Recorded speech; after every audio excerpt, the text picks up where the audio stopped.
Hey, welcome back to Métropole Grid. My name is Andre. Thanks so much for tuning in. It's Thursday, March 26th, 2026. It's a Thursday night. I'm out of breath. Don't know why. The music changed mood drastically at the last moment. Kind of put me under the bus there, but that's okay. How's everyone doing? Let me catch my breath. Why? Why am I out of breath? Hey, Bill. How you doing? How's the Twitch side? Clueless Bill also. How's it going? Welcome, Grandel. Good evening, everyone. How's everyone doing on Twitch? On the YouTube side, Meteor, it's been a while since I caught a grid. Tom, how's Friday? Hey, lost my thumbs. SRN, how you doing? Lucy, I am on time. Yeah, it's been a minute. It's been a while since we had an early Lucy or an on-time Lucy. Hopefully you've been well. Hopefully your stuff is good. First, how's everyone doing? Feels like it's been such a long time since we last streamed. I do think it's a bit of the sort of like, I don't know, after you stream for a whole week, which was a really fun thing to do. Now everything kind of just moves really slowly. It's almost April. Like, I don't know what happened. I think I'm getting old. It's scary. But it's we've been busy around here, that's for sure. How's everyone's like Netrunner been? It's like really popping off when it comes to districts. Currently I'm dooming over Crim. Do you have to doom over Crim? Seems like a thing you can do. It's districts. I really wish today I was able to drop the like ABR page for the districts in Montreal, which is April 25th. That's a Saturday. It's almost there. I'm just trying to finalize some final details with the Silver Goblin folks to make sure that I can say like show up at 9:30 because they have to open up and stuff like that. So that should be up almost definitely by next week. I really wish it was by now. But anyways, April 25th, it's an entire Saturday of Netrunner. We got some cool prizes, including some NPC prizes. Ooh, exclusive scatter fields. And of course, the district kit is really, really good. They let Emerald do all the art for a kit, which I don't know if Emerald had art in Vantage Point. So that's kind of what we get. It's really good, though. Some really good cards there for sure. Is Loki a skill issue? I mean, that's a reasonable take, maybe. Crimson is fine. I think I'm just playing differently. Like, I think I want to play Crim less aggressively in the modern meta and play like a more controlled Crim, which like you can do that. You can just like do called shots, get your twinnings down, do all that sort of stuff. It works out okay, but I honestly don't know if I'm playing Vic. It's kind of annoying. Hey, Speed Racer made the top cut for the first time ever at districts this past weekend. Congratulations. Which district you play in? There's a lot of really good events, and so we're starting to see some like data points come in, and some of the data is like fascinating. It looks like Corps are winning a fair bit more than runners. I think that's good. The world is healing. There are some like massive outliers when it comes to like power level, it seems, on the standard side. One of them might be this Arissana deck. I don't think the details prove it. Nobody's really playing Arissana competitively. Shout out to Trojan.exe. This is Whiteblade. This is her list. I'm excited, but also dreading to play this in some ways because it's very tricky.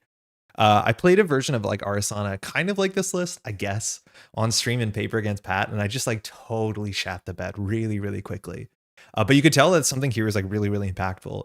And the sort of engine behind this is like so compelling, and it looks like it'll be fun into a lot of different matchups. As much as this does seem incredibly skill expressive, maybe on both sides of the table. So we'll see. I'm like exhausted Thursday night. This week has really, really been, I don't know, weirdly tiring. Normally at this point in time, you usually have like a tier list video, right? From the Synchron SC and from the Metropole Grid. Unfortunately, not the case so far, but that is just kind of in the making. Last week, we had to spend 2 different nights to record both sides of the tier list. So Jeff is going to get the runner side. I got the lucky end and get the corpse side to talk about. We started filming the corpse side on Wednesday last night, technically finished on Thursday. It's yeah, there's a lot to talk about. So shout out to the upcoming like 4-hour video that I have to edit out now, but that stuff is coming. It was shot a bit later than I wanted to do in general, but it's hard. Scheduling's hard. So deck felt really slow to me. I've been told that like you want to play this like a criminal deck, right? Like just be aggressive, be quick. You have a lot of like engine pieces that you want to get going because they're good, but like just face check HQ. And if they don't res, like muse out of Stowaway. Like I'm meant to play this like criminal aggro, but then have Shaper late game. And that speaks to me so well as like an interesting reason why to play Arissana and not just like value Shaper. We'll see if we can do it. Hey Jai, how's it going? Still out of breath. Hey Radish, having a good night, brewing Eternal BTL with the agenda suite of Government Takeover GFI and Let Them Dream. Bottom of the Government Takeover and there's not enough points for the runner to win. What happens if they play a keyhole or a deep dive? Do you lose?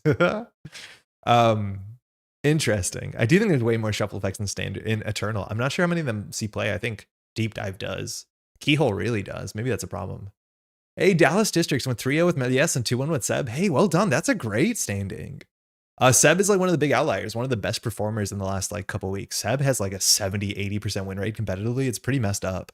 And I think it's a deck that a lot of people like have no interest in learning for some reason because it seems complicated. It's definitely worth it. There's a lot of skill expression, but yeah, Seb right now is like by far the best thing in the meta to do.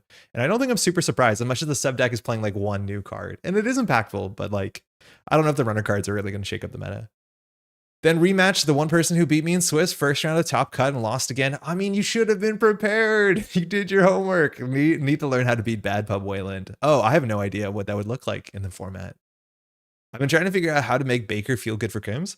Yeah, it's weird. It's like Baker should be such an obvious payoff, but like, I don't know. I feel like the Crim decks I'm playing are already playing Iru, so it doesn't seem super necessary. But like Stealth Criminal shouldn't be that hard to put together. I don't know, After Image and Baker is probably enough, but it seems to be not the thing everyone's rushing out, and I'm not super surprised. Hey, Pearl is going to join the stream live for the first time. Welcome. Always watch after the fact. Some of my most anticipated content every week. That's very kind. Welcome. The live show is like so much more fun because you can roast me while I play Shaper poorly. It's going to be really good. Welcome. Looks like a wild deck. Deadman, how's it going? I've been playing Baker and Crim a lot, and to be honest, I'm not sure it's better than playing Iru out of Vic. No, I don't think it is. Like, Iru is just so good. Baker's neat because you can play it with like, you know, twinning and see a lot of cards. Like, that's okay. But I don't know if that's worth the slot and the clumsiness and the MU cost. I think like the payoffs also you're playing Shaper, Stealth Criminal, and Stealth Criminal seems okay, right? Like you can charge your twinnings a bit faster with Mantle, and then in theory that makes a lot more sense with Baker. I don't know if you need to do all of that. Like I don't know what your MU is because you can't play like Mantle, Baker, like your MU is full. Do you play MU cards? I honestly don't know. I think this list is fine, but calling it the best runner deck is extremely disingenuous. It doesn't have Audrey in it. Hey, look, I didn't call it that. I think the internal testing has been really hot on this deck. I think Seb testing has also been obviously very quite good, but yeah, Audrey seems really quite nice. I lose in that case, Lamau. I'm getting so salty about this Audrey card. Jai, really? You can speak your feelings here. The best runner deck IMO is the Audrey Chiselou. I don't think the stats are proving that. Seb is like doing a lot of work right now. Seb as an ID doesn't feel appealing for people. No, Seb seems like complicated. Like it plays a bunch of cards that only Seb plays, so a lot of people don't know the cards that well. And then the sort of play pattern and the risks that you have to take, and like, I don't know, ice destruction is also something I don't think everybody loves to do to their opponent, if you want to use those words. It's weird. But I do think Seb is like very interesting. I love their shade on the panel and the write-up. It's self-shade. It's super self-shade. It's a fun ongoing joke. Hard part of me with Seb is getting started. You have a lot of different cards you want to get down quickly. I have not played enough Seb in this meta or the last meta to know exactly what the startup looks like. I've been told like Friend of a Friend is actually a decent opening econ card, which I find so surprising. But you are an engine deck that snowballs, that's for sure. But all the pieces are like incidental value pieces, it feels. So you need like a modicum of them at the same time to feel really good. I don't know. I haven't seen enough Seb openings to know it's good. Classic MU issue for Criminal. Yeah, hey, Lockmanos. Baker's so cheap that it seems like you could just use Mantle of Chetstone as a suit of Miami. I mean, it seems like it, but then you don't need to, right?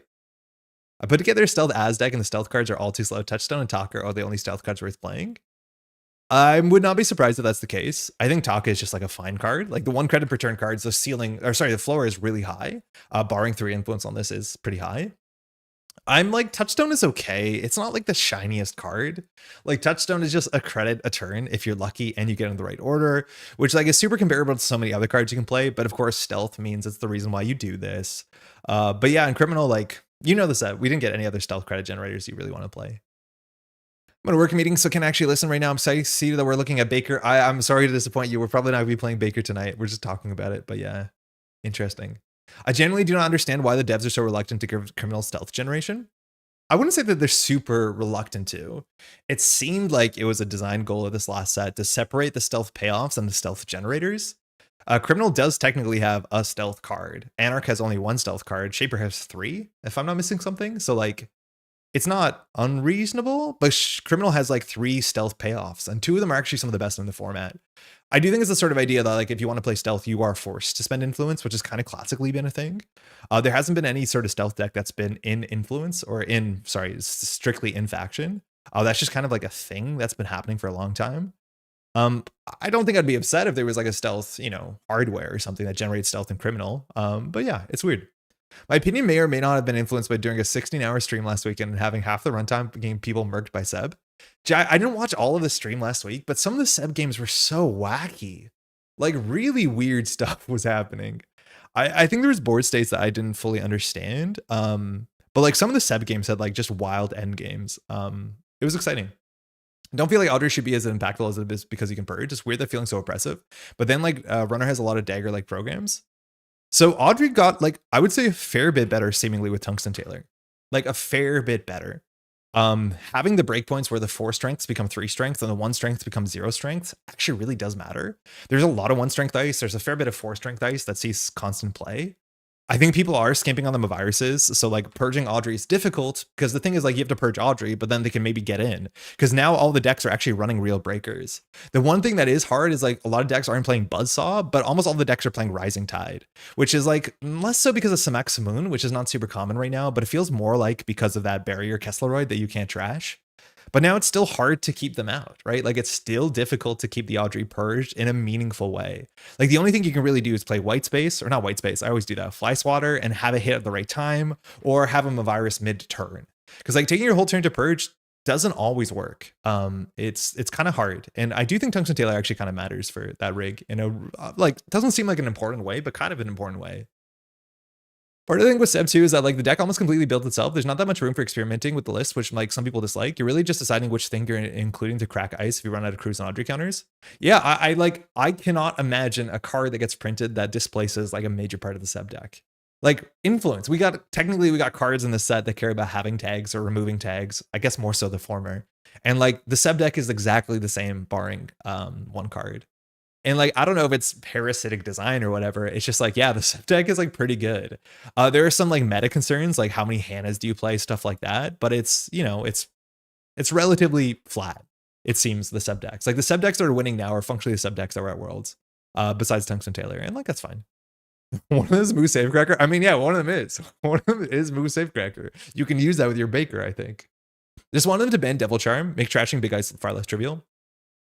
Yeah, it's weird. Like Lockman knows, I think Devil Charm is a card that could easily have gotten banned by some point. I think if people get tired of Ice Destruction, the way that comes out, like Devil Charm has no good purpose in the meta besides just about every ice in the format gets blown up immediately. And obviously that's not fun. Like people don't like it. It would be more interesting if you had to use leech counters or you had to work on the chisel or you had to do something a bit more like forward thinking, but you don't. And I think there's a big extent, like, you know, if Devil Charm goes, how much better does Glacier get? Like, is Melee SU a lot better? Do we need these sort of cards in the meta so we're not all playing Sisyphus decks or like Lotus Haze ganked decks or whatever it is the next problem could be?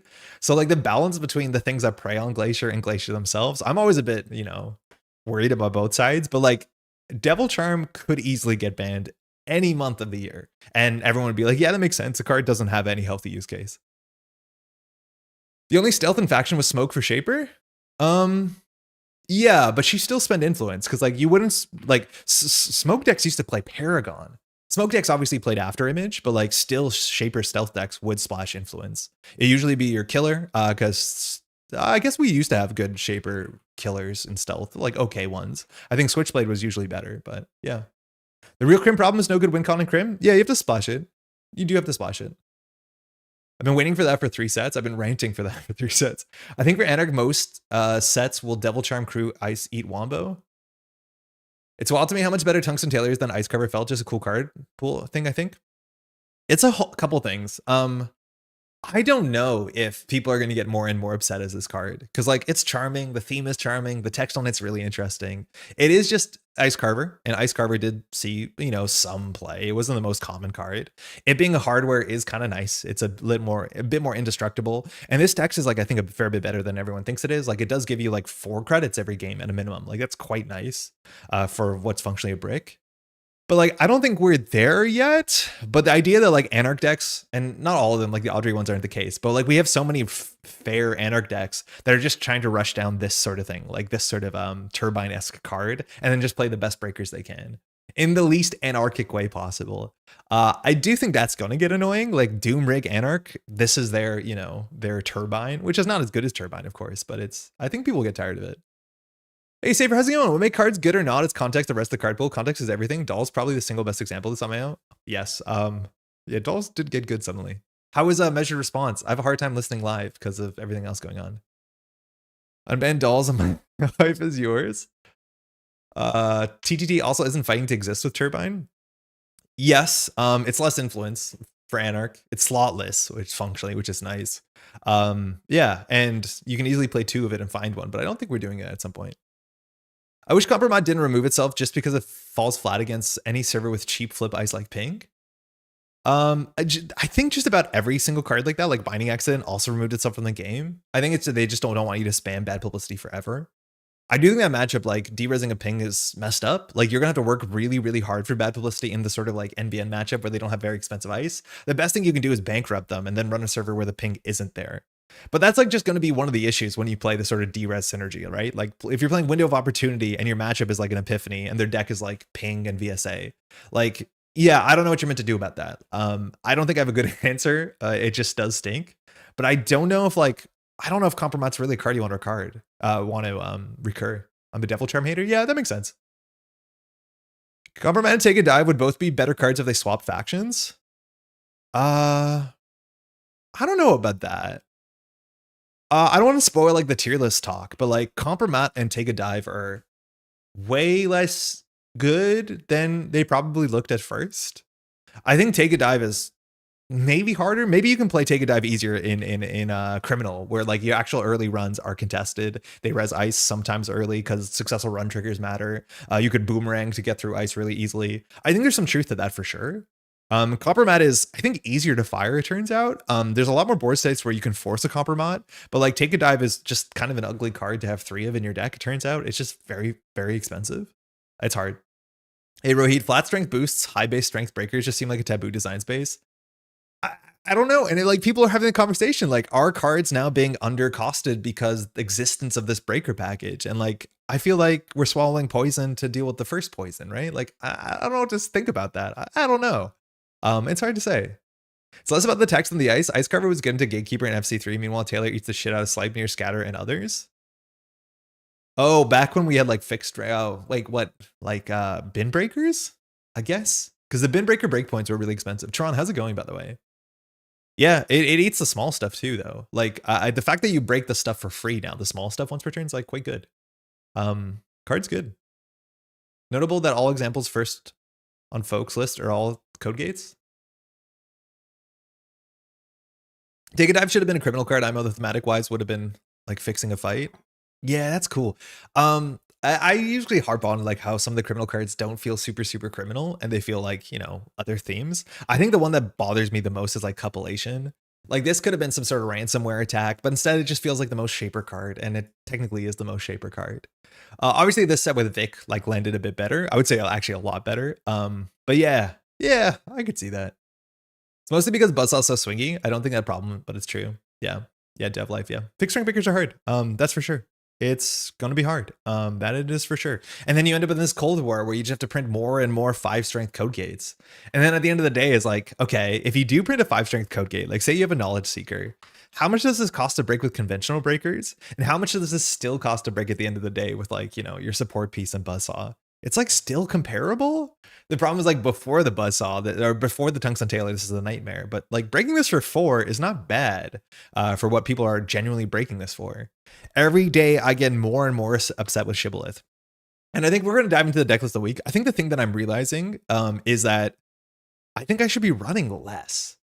I think that's what I'm realizing. I'm playing way too aggro criminal, right? Like I should just play Daily Cast and chill, I think. But maybe I'm just like tilting out against Melias decks. Knowledge Seeker is 6 credit with Cat's Cradle, and I'm fine with that. I'm not. It seems pretty bad. I don't want to do that. That seems expensive. Agrocrim is very dead, I agree. Yeah, it does not feel good. And it's like a mixture of like lower agenda density. You can't poke melee SU without it being a huge problem for you usually.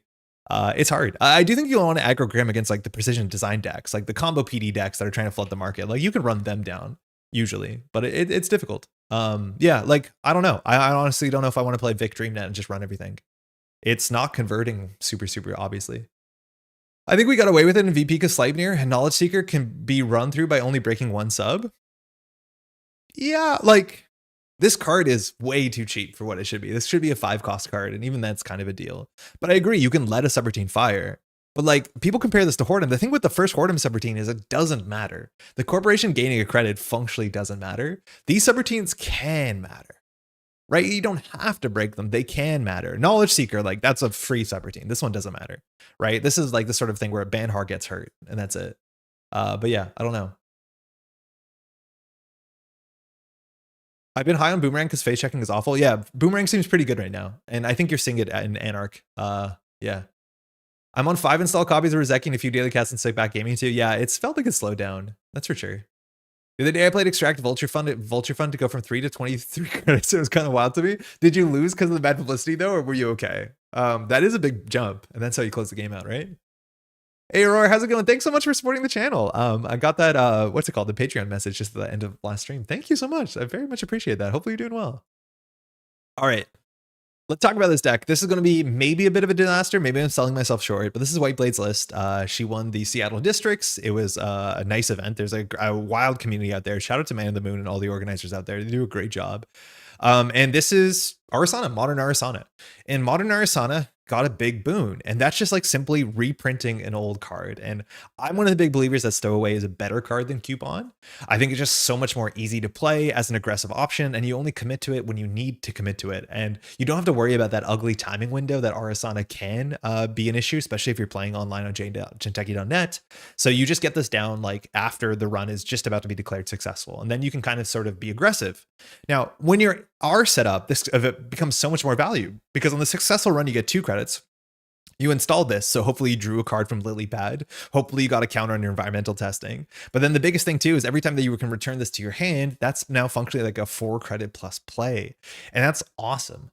So the question is, to me, is how you manage your recursion. We have 3 muses, 3 simulchips, understanding how you throw the couplations. I'm not great at that.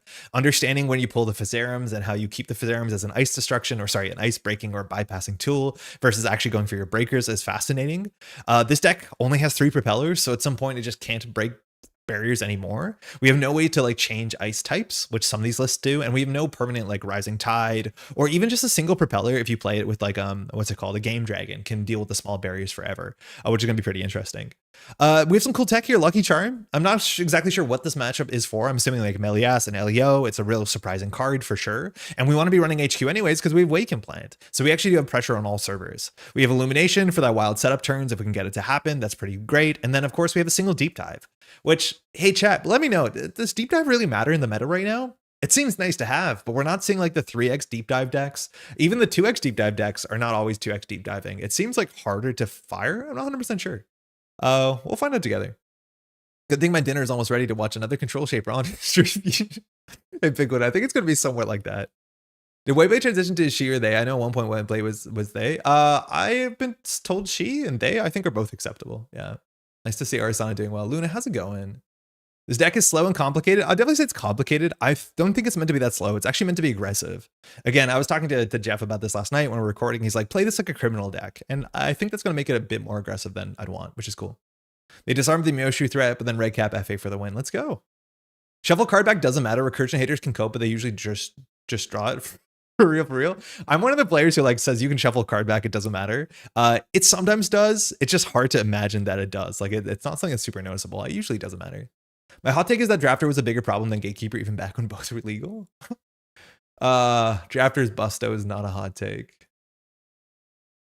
Of course, thanks for the streams. I'm doing well. I finished collecting all my data for my PhD dissertation.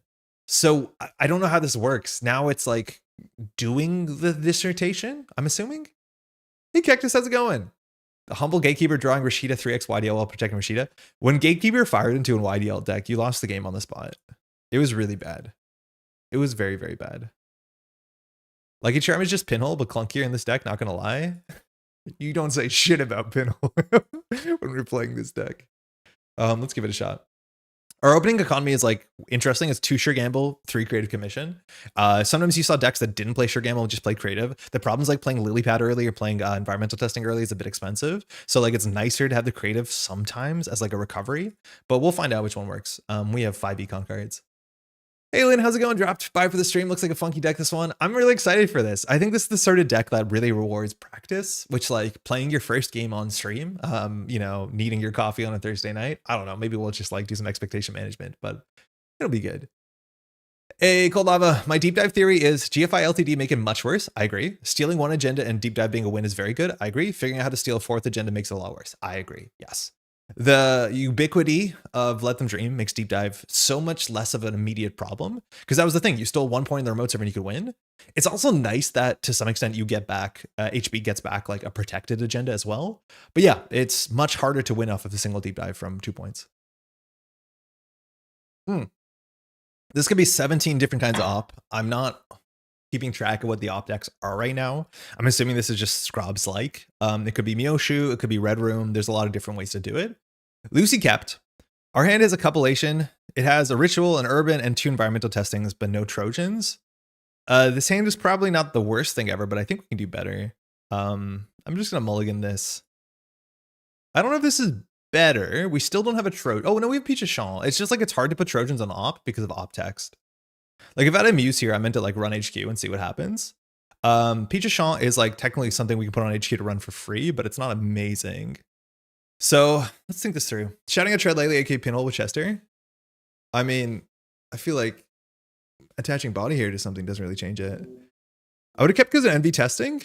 This hand is sick. Hey, how's it going, Jeff? This hand is sick. Best of luck, have fun. I hope it's this hand. All right, things we can do. If we do Lily Pad, Peach of Shaw, we could run HQ a couple times. From that point, we have to do like credit creative commission. That gets pretty low for sure. If Lucy has an Afshar, like we're actually bankrupt, which is kind of nice. Ideally, we want to check the remote server. It's an Antil. This has to be a Maskarovka. Like worst case scenario is for Lucy is it's a 4-cost Event Horizon, but she kept this hand, so I don't 100% know. I'd run the remote click 1. Jeff, you told me to run HQ click 1. There's our talk yesterday. I'm just gonna do it and see what happens. The Maskarovka, it fires. Pure Deep Dive was much less popular pre-Yeet and barely exists with GFI. Sandstone. Okay, so this puts this card down to being like a Regolith. This seems fine. I think if we install Lily, Winchester's the worst hit. Yeah, I don't super expect her, but if she goes into 1 credit to hit our Lily Pad, that's okay. Yeah, Sandstone is interesting. So now we can run HQ. We can do like Urban Art, run HQ Creative. That's probably the line. Well, then we don't have to do the Urban first. Like, I don't know if we have to do the Lily Pad right away because we can install it cheaper with Urban next turn. So I think we're just going to run HQ. We're going to assume she can't res. Oh, I was going to do this anyways. Oh, I was going to use priority.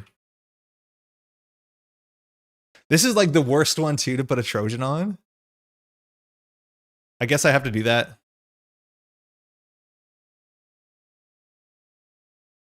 Yeah, I guess we're doing it. This one sucks because if she bounces it, we're cooked. But we will do it. I think she's just gonna bounce it though. I was hoping that this would be an Afshar or something expensive. You can do it in the res window, but ARI players are using Netrunner. Yeah, that makes sense. Saw UAV at CC, you know, for sure. I just think that she will trash this or like return it to hand. Maybe that's not the worst for us. Yeah.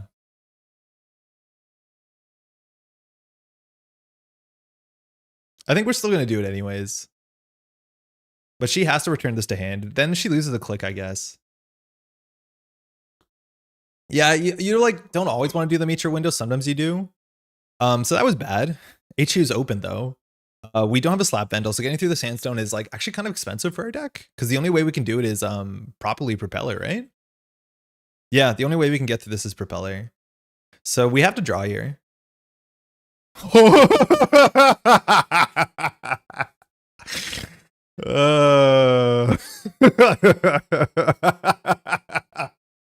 I'm kidding. There's another card. I mean, I think I'd do it because it's funny. This has to be an Antil, right? Like if it's a Rego? I mean, I'm going to do it. It's so funny. You want to spend the turn playing Pinhole? I mean, yeah, and I get to touch a card. I'm going to do it. I don't care. Mask? I mean, this could be an Eminent. It's an expensive Pinhole. We really need to draw more here, I'm pretty sure. This beats Event Horizon, which is good. How does this work?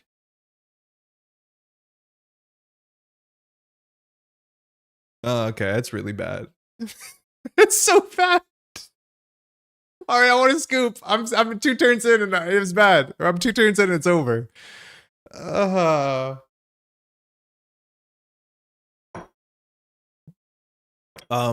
for us. This deck is the worst. We have to trash this. We legally have to. I'm sad and I'm unhappy. So we know a mask, we know a descent. The remote server is cooked. It's Jover. It's kind of Jover here. If we do this, we can't really get back. We made every incorrect play. No, we drew a couple times. That was good. But it is. I'm spiraling at this point. Like, I don't know how to get out of this hole. The way to get out of this hole is like Stowaway, but she has credits now, so she can res stuff. The Chad Lucky Charm, which cost an extra click and did nothing, versus the version Pinola Sweet Some Virus. Pinola would have been so good here. Like, I honestly think we do nothing. We could just click 3. If we install the Nuka and like don't use it, it's like pretty bad into I guess the thing that kills things. We're fine that being a Descendant Sandstone is just kind of Lucy hard teching for you. I wouldn't say that. But I think we just like click 4. The Lucky Charm costs 2 extra tricks. Yeah, but I got to fire a Lucky Charm. I mean, that was kind of sick, wasn't it? I really thought that was a regular turn until I guess my virus is actually quite bad too. The other ones we're happier with because like if it's a like that was bad case into bad case into bad case. I'm just gonna do this. I don't care. We have rituals though, so we actually do want to draw cards. What was that? It was another virus? Okay. Yeah, so we do want a ritual. So like we probably shouldn't. We should have drawn once. All right, this is definitely gonna be Scrobs, where it's just get money and then threaten us. Okay. Still no Trojans, no Muses. I think we just have to do our thing here. So we just do environmental coalescence simulchip. We have to click for credit. So it's like credit environmental coalescence. In theory, you could fast advance out to trash environmental, but we can't really do much about that. We could run and throw the coalescence out, but I think we have knickknack, right? No, we don't. So the run on archives is not actually super valuable for us. So I don't think we have to. But if we were like wanting to check archives here, we could for fun. And just throw out the coalescence. The coalescence turns on the simulchip, which is like okay. Let's see what she gets for one coster. It's a Malapert. Okay, so this is a Myoshu deck for sure. And we're in a bad spot. Let's find a propeller. Okay. So we can deal with this. How are we doing tonight? Bad. So bad. Okay. So we can run, install the Muse from hand. The Muse installs a propeller. That will get trashed at the end of the run, but whatever. So Muse propeller breaks Sandstone for I think a credit. If we play the simulchip first, we'll have 9 credits after this. And we can get into the server. Now Malapert, like we probably do have to trash. We've seen Tomb of Viruses. This could easily be a Hollowman. It could be just like a Tranquility Home Grid. I don't 100% know. But I can get in here. I think Lucy should know I can get in here though, so it's kind of weird. Correct. It does fire environmental, which seems kind of fine. This is hard to deal with. It did purge itself too, which doesn't actually matter on the breakpoints on this turn. I think I'm gonna do it. Can we get slap? No, the deck doesn't have slap. It'd be nice though. Muse proper Sandstone break is a total of 4. Yeah, but we get the environmental back. How's it going, by the way, Soulmare? Like we break for 1, but we install for a bunch. I think we do it. I don't know what money I need in the server. So we'll do Muse from hand. We'll go for a stack for a prop. Gain 9. Break.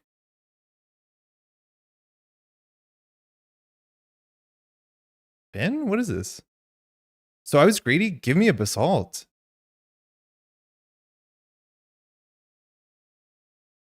I mean, yeah, okay. I don't love trashing this.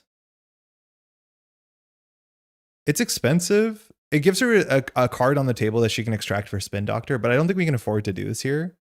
We might want to do the simulchip back this turn, which like I could see us installing the environmental testing and then simulchipping back for the Muse into the propeller just to get 2 triggers on it. Like that's probably good. because I think we really need to get this environmental testing going.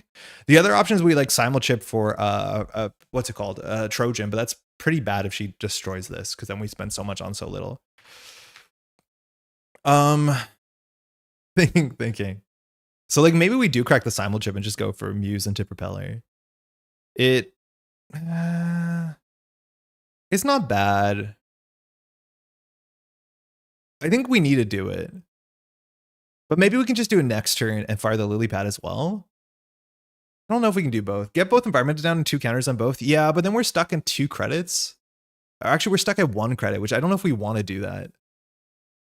It might be right, especially with the build the law out. Like, I could see that being okay, but maybe we just simulchip for the Coalescence Muse. Oh, that's bad. We must have enough cheap Trojans to be able to... I'm going to see if we can recover from this. Oh, wait, we can't. Because environment... Right, we have 1 click. So we could do it now. I guess we could just do it next turn. That seems fine. Yeah, that's probably fine. We'll just trash this Coalescence. We can, like, draw once here, I guess. I don't know. I'm going to try to get some words into a deck write-up tonight. How much can I write about how I failed the deck building and trying to be optimistic about improving a bad deck? I think it's an interesting journey. Chip the Stowaway if you want that line, I think. Chip for Stowaway, but you put the Stowaway on HQ? Because she has a Maskarovka. I don't think we can face check into that. We're not allowed to. All right, she's not doing anything. I mean, I don't want to install this. Let's find a creative. Ugh. Just UAV for value. Oh yeah, I could see that being good. Yeah. Yeah, we'll do it on her turn. Yeah, that's a good idea, actually. I'm down with that. So on her turn, we can simulchip the Coalescence for UAV. Yeah, that's really good. Then we bounce it. Yeah, doing it on her turn is good because we go +2. One of these has to be something that's bad for us. So this looks like a Basalt Spire into like, what's it called, Slash. She also might be playing Neurospike, which is a Lucy thing to do. But this is the window we could maybe crack this. We know that we have to deal with the Sandstone. If it's an Event Horizon, the Sandstone will be at 4 strength and then 3 strength. We can't beat it with a single thing. So we probably can't do anything here. How's the deck significantly better than Ari with TAI release when we still had Q-Bond? I don't know, but the deck was good back then, wasn't it?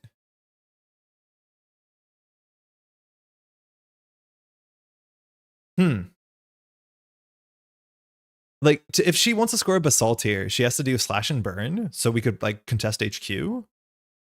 As long as we use the Simulchip, the HQ Ice, we can't really break here. We have 2 more Muse, 2 more Simulchips to get through. RE1 Worlds. So. I have no idea what we're meant to be doing here. No idea. It was fine but fell off, and I'm wondering how things are different back then. I don't know. It might just be going on the Corp side too, because I think this has a good matchup into like Melies and probably a good matchup to LEO or reasonable. Like, I have no idea what we're meant to be doing here, and these choices are so important because they're expensive. Like, I want to put pressure on HQ because I think I have to hit the Slash and Burn out of hand here. Unless she's scoring a Slash and Burn, which would be like pretty ugly. But if we want to run HQ, like Simulchip into... Yeah, maybe gets there. So I think we do nothing here. Chip, Muse, Stow lets us put Lilypad down, which would be step 1. Chip, Muse, Stow? Huh? Oh, because we urban arted. Yeah, I'm cool with that. And then we have it in hand. That's good. That's good. I like that because it gives us a card in hand. So we'll search our stack for what's it called? A Stowaway. Because now we can just get value running archives. Yeah, that seems good. So start a turn, we bounce this. I'm gonna ask for actions because in theory she could like, it's hard to imagine what it would be, but if she had like a Mavirus, she could technically purge to trash this ice. But this doesn't look like a board state where we have to ask that. Yeah, that's really good because now we can run and go up. Yeah. I'm convinced the deck is one of the worst ways you could formulate, but the player's scared. So like that. So now we can at a minimum like run HQ and see what happens. If it is a Sentry, like if it's an Afshar, it's fine. She doesn't know what we have in hand. We're gonna not do Mitra. It's a Maskarovka. Okay. So that's rezzed. That's good for us. We cannot deal with this. She should be able to res this too. So I think we could just put a Stowaway on it just to draw a card and gain 18 credits. Please don't face check Winchester. It'd be fine. We would go plus 18 credits. It would be totally fine, Jai. I'm pretty sure. Yeah, F it. If it was a Winchester, we'd be happy because we'd actually go through. Okay. I think we just do Nuka Unity. We could do draw Nuka, which feels weird. I think Nuka Unity is okay. Like, this will be cheaper because if this survives, and now we're forking her between scoring out. If this is an SEF and she trashes the mask, like, we're kind of upset.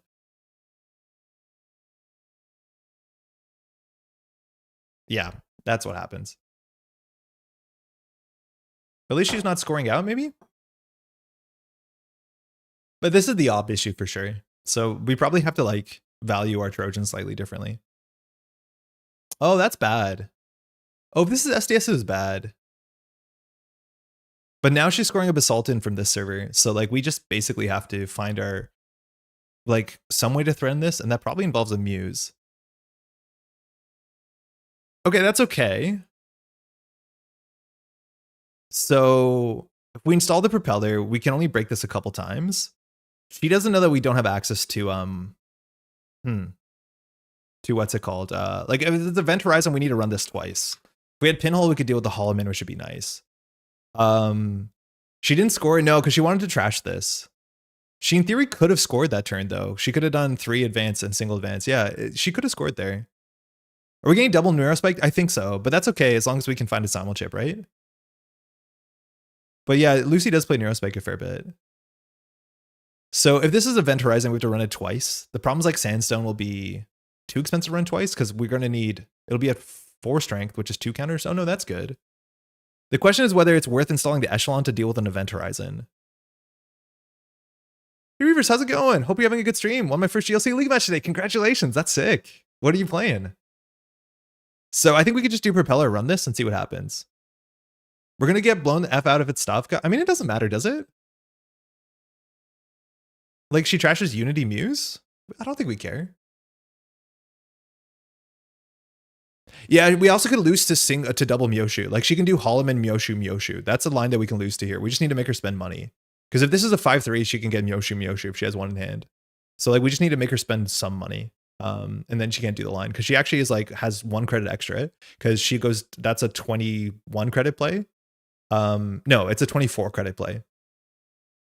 The question is whether we play the prop or not. I think we just run it. Like, if it's an Event Horizon, we have to pay.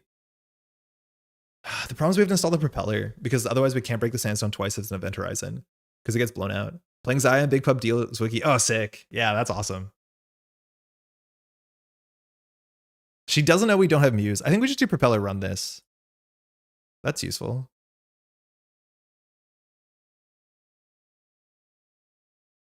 Okay.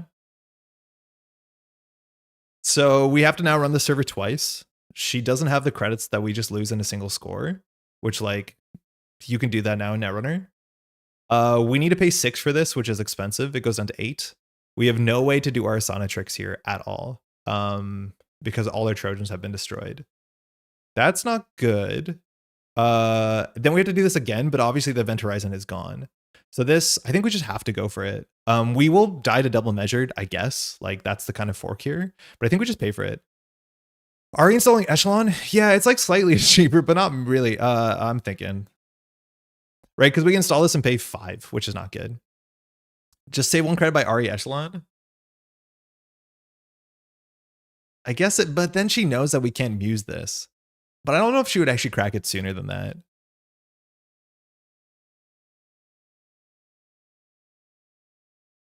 I guess if there's 2 in the same server, but then that's going to be bad anyways. Let's go. You can't do breakers.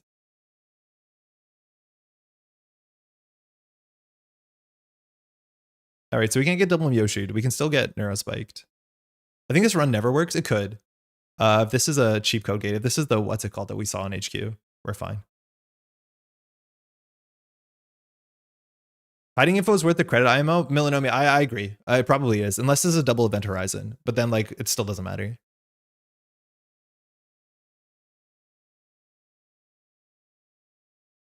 It is a Stavka. Okay.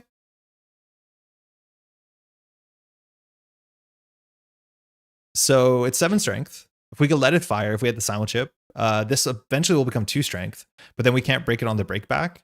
So no matter what here, we're kind of cooked, right? Because if we want to break this, it's like 8 credits, and then we can break Sandstone for 1, and Event Horizon gets cracked, and then we can't come back. Go to Echelon install? No, I think we just let it fire anyways. And then she just trashes Prop Unity. Like, it's bad. This is not good.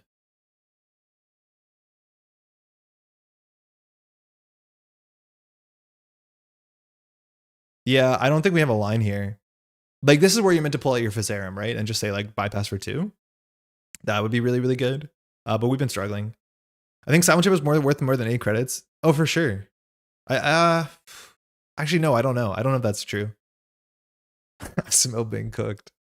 Yeah, I don't know. If we pay this for 8, she cracks Event Horizon, we're down to 1. We have a creative commission. Like, maybe. If she lets us in, we die to double measured or single measured. No, it would have to be double measured.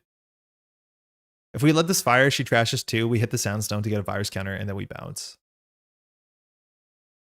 The Stavka will be 2 credits later, but the Echelon's gone anyways. So this is only protecting Propeller and Unity. I hate this.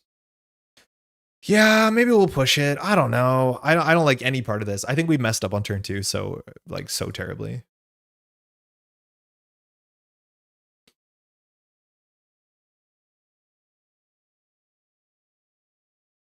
Are we punished by getting a 3-coster here? Because she didn't op on the Stavka. Because of Tucana, it only gets a 3-coster. So we're assuming she doesn't have a third Mavirus. But if she does, like, I don't know.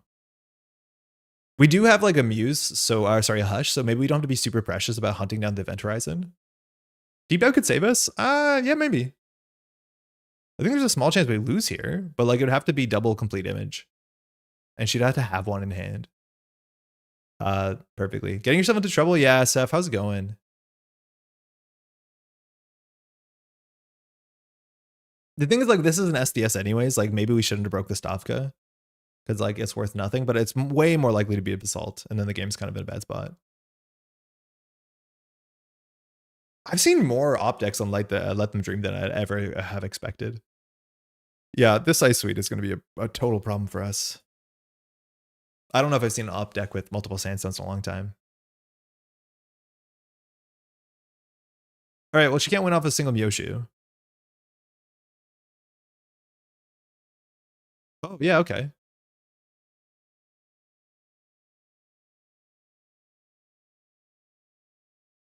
She's doing it.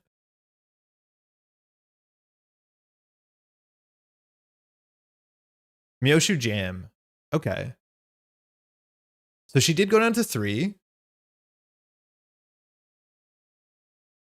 We have no way to deep dive here.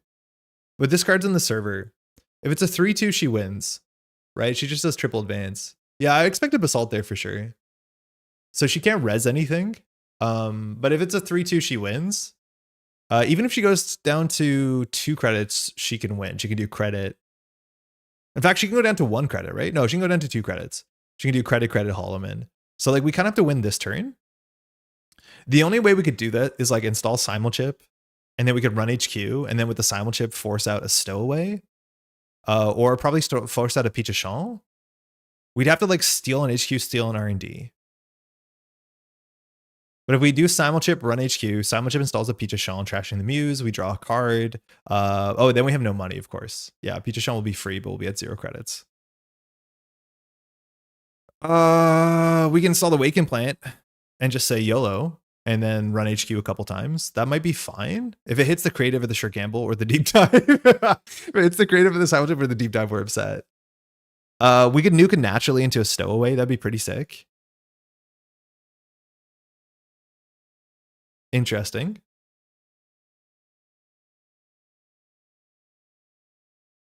Okay. You can't bounce this one with Urban because you can't.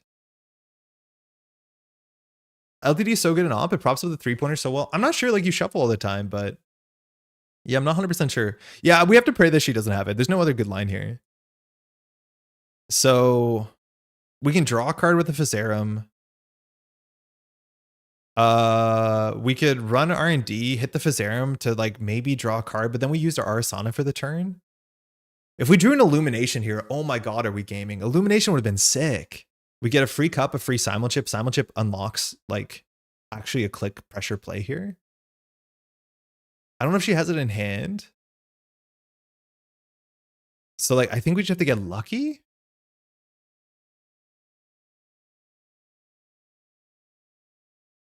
If we want to see more cards, we can do like Wake, Run HQ, hope she doesn't res, Run R&D. I think that's fine. I think it's the most pressure we have. Like, we probably lose next turn anyways. It'd be nice to create a commission here, but whatever.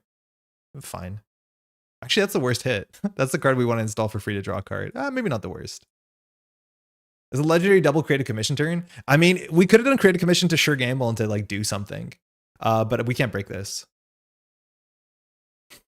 Like, we can't deal with sandstones. We have one more Propeller in the deck, I think. Yeah, we literally just cannot break double sandstone. We can once, actually. All right, so she has no money. That seems okay. So is this a Spin Doctor?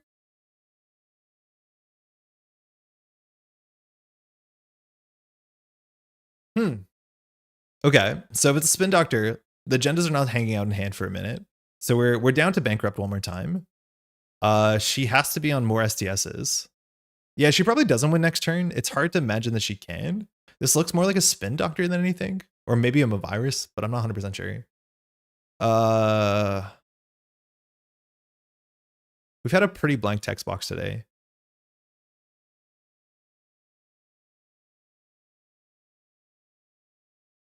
This is 1 credit to draw a card mid-run. I really, yeah. Illumination, maybe.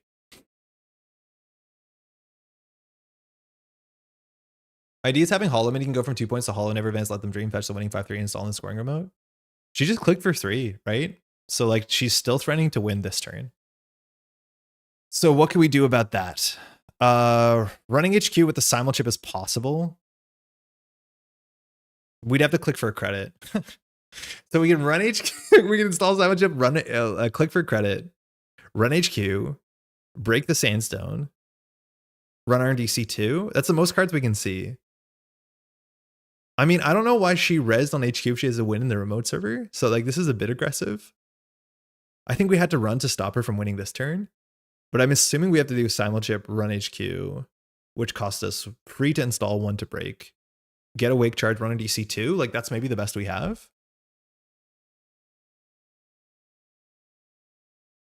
The best case would be that this Simulchip install draws us into a Stowaway. If this draws a Stowaway, we're so good.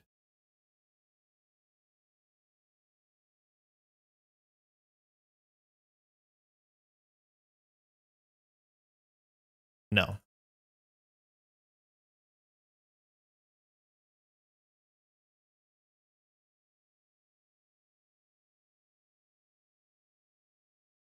Gotta see 2 agendas.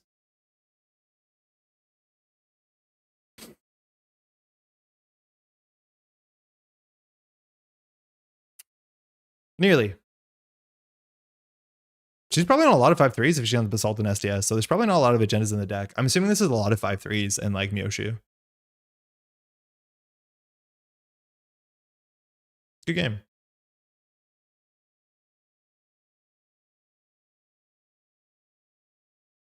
What happened? Oh, it was just score out. Yeah. I thought she had slash. Good game. Yeah, that was brutal. Obviously, like the what's it called? The Lucky Charm was like really, really bad. We shouldn't have done that, that's for sure. But yeah, the fact that the ice we found was like anti-AI or anti-Trojan technology, and then like double sandstone is really, really rough. I don't know if I've seen an op deck that's plays 2 sandstone in a bit. It's pretty good. Is Lumi just a never end boss? Sorry, Mac. Hey, thanks for the game. The turn 1, what's it called? The turn 1 descent was awful. Yeah, we probably shouldn't have committed to it because I did think like she clicklessly discards it. It did open up HQ. Like maybe there's a chance that we should have just like the turn prior, we couldn't have done nothing because she just wins off the remote server if we do nothing. So she rezzed there, which I'm not sure why she did. Maybe she was worried that we see 3 on R&D, we'd win off of that. I don't know if that was worth it. It probably was. 1-3 on HQ this turn. Oh, whoa. That makes more sense. That's why she rezzed, because she had an agenda in HQ. And so I think we should have seen that coming, because if she rezzes this to like deny the win off HQ, it means she had a point. So we had a 1-3 shot to win there by hitting the gen in HQ, and then, well, we got lucky on the Wake implant. Yeah, that makes sense. Because otherwise the res here doesn't make a lot of sense. So yeah, we had to force the res, which Waken Plan was the only way to probably force the res. And otherwise she doesn't win the next turn. So that's rough. Lucy, I was really worried you were going to double Myoshu, the SDS. And like, I don't think I've ever seen somebody like tempo Myoshu without winning the game. I mean, it seemed good here. That's for sure. Andre didn't. No, the opening was so bad for us. And like, as soon as I did the what's it called? The stupid HQ play, like everything fell apart. That was awful. For so many reasons, they're so much worse than Pinhole. Let's do that again.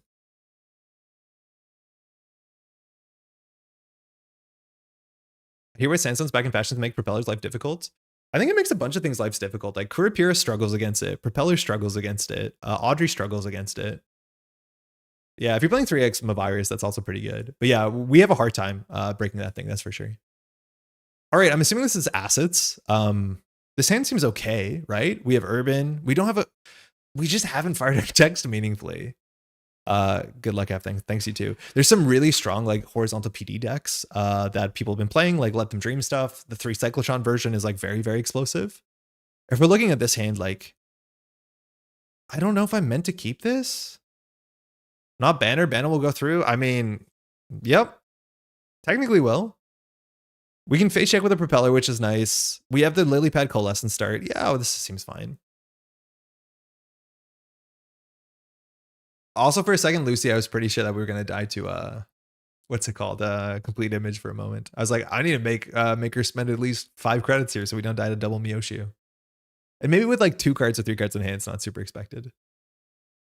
All right, we just need to keep our money up to interact with this stuff. So it's probably silly to do Lily Pad to Coalescence turn 1. We don't have an Azimuth, so like trashing cards on the table seems difficult, like just difficult. We don't have any Punisher Ice here. Like we don't have a way to punish no reses or reses. Like we always can do just a Lily Pad Coalescence to draw a card. We'll be up on, what is it? So we go to 3 credits, which is not amazing. Complete Image? Not Complete Image, sorry, Neurospike. Yeah, I definitely meant Neurospike. On the table, it's bad. If it's a Humanoids, it's really quite bad. If it's a Warm Reception, it's really quite bad too. But I think I'm just going to try and ignore it and see if this makes any sense for us. I mean, that's good. I assume this is going to get rezzed. If it's a Drafter last click, it's a disaster. If it's a Scatterfield last click, it's a disaster. But we do have our engine, which is kind of good. I think we could probably either run HQ here or draw a card. We could check server 2, I guess. It's likely to be a Spin Doctor. We have no card draw in our hand besides the Lily Pad. I'm just going to continue drawing. That seems good for the matchup. Let's see what happens. If it's a Humanoid, it gets really bad really fast. Okay, Nico's slow. Cohort is worth contesting. The cool thing about this deck, like, it sometimes spreads itself out further than it can afford to. And so, like, maybe there's one good Stowaway server when they want to, like, ice up a bunch of stuff. We can't run the Stowaway server for fun, though. So, like, we need the Stowaway to line up where we need it to line up. But, like, trashing their ice on remote servers when they need to set up a fully up is kind of expensive. Oh, there's the first fully up. Warm Reception HR is actually messed up. Yeah, it's really messed up. And then Warm Reception Cyclotron is, like, kind of messed up. As much as it has to be pre-resed. Okay, so there has to be points in hand. We want to contest everything here. Literally everything. So I think I'll start with the Cohort and just see what happens. We don't need to use a prio window. It's an ablative. Okay. Maybe we should have pre-installed Propeller. It's not too late.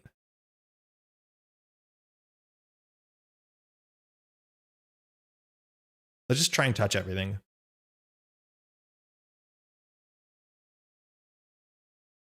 That's annoying. What am I doing? Now it's bad because these are not going down, so this pressure does not convert. Ah! Hold on. Hold on, sorry. I need to Ari before it fires. Punished for not playing solitaire? Yeah, I mean, it feels kind of like it. I do think you need to run into this. It's okay. I'll just fix it manually. So in theory, we got a bit of information. I don't think it's going to change that much. I think we're going to put this on ablative because it makes sense. We technically got a bit of information there. Oh, next Propeller's nice. We can't even install the Urban Art Vernissage. What are we doing? Who's in charge here? Like, this is not even good. Why is it turn 2? I want to concede already. Like, this is not even a good line because the urban's not down. I guess we drew.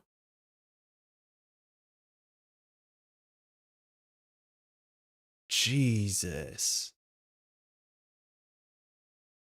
Ugh. I think I heard a goose, yeah. It feels too...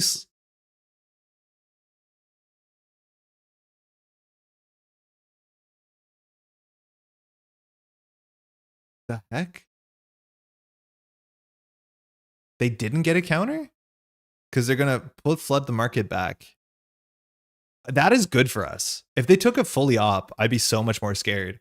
I think the Inga counter is worth it. Because now they're going to lose some stuff. They took the flood back. I'm happy trading that for this. But they went for the archive slip. Okay, cool. I honestly don't think that was that bad for us. Okay, that's nice. So we break this for 1. We get 2 credits back, so we need to trash this right now. The Nico's firing. We can't really stop that. So again, we break this for 1 more and 2. We need... That's it. We can just run right now. Hey, Spitz, how's it going? Always Thursday. But we need to get the urban down, so I think we just run this, right? We break for 1, get 2. I think that's right. We just need to get these servers empty because it looks like Impish wants to do it again.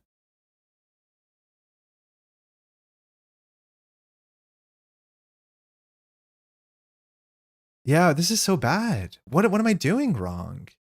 And I still can't get the urban down? This feels way too slow. Oh god, I'm gonna get made so fun of for this.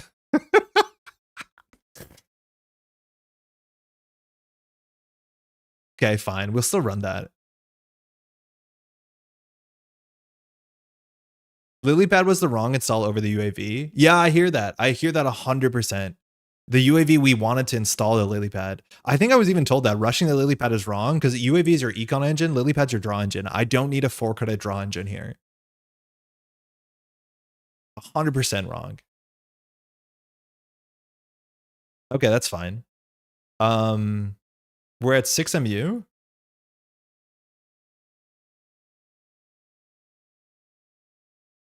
We're going to discard a card here. That's totally acceptable. We need to just trash everything in servers.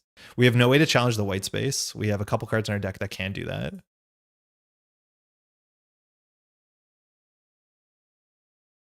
So we can either install the urban or play creative. Urban gives us this trigger, which is a draw and 2 credits. So I think we'll do that. We don't need the lily pad. Yeah. It's too easy for op to deny UAV value. I think you still do it. It's not great, but I for sure you definitely still do it. Like the UAV did control your game plan. It wasn't useless. It was not good though. But like it forced you to, well, the one on HQ didn't matter, but the other one like did stop you from scoring for a turn. That might have actually mattered. But obviously like Trojan into op is like not a good interaction point. All right, let's see if this is RLC into humanoid. We now have to take this cohort down. Like our job is just to keep the servers down and then like we can win on HQ. Force me to tutor Holloman. I was going to tutor anyways. I mean, I didn't know that.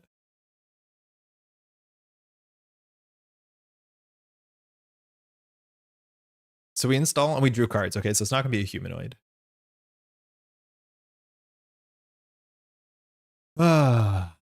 HQ's R&D is already 20 cards.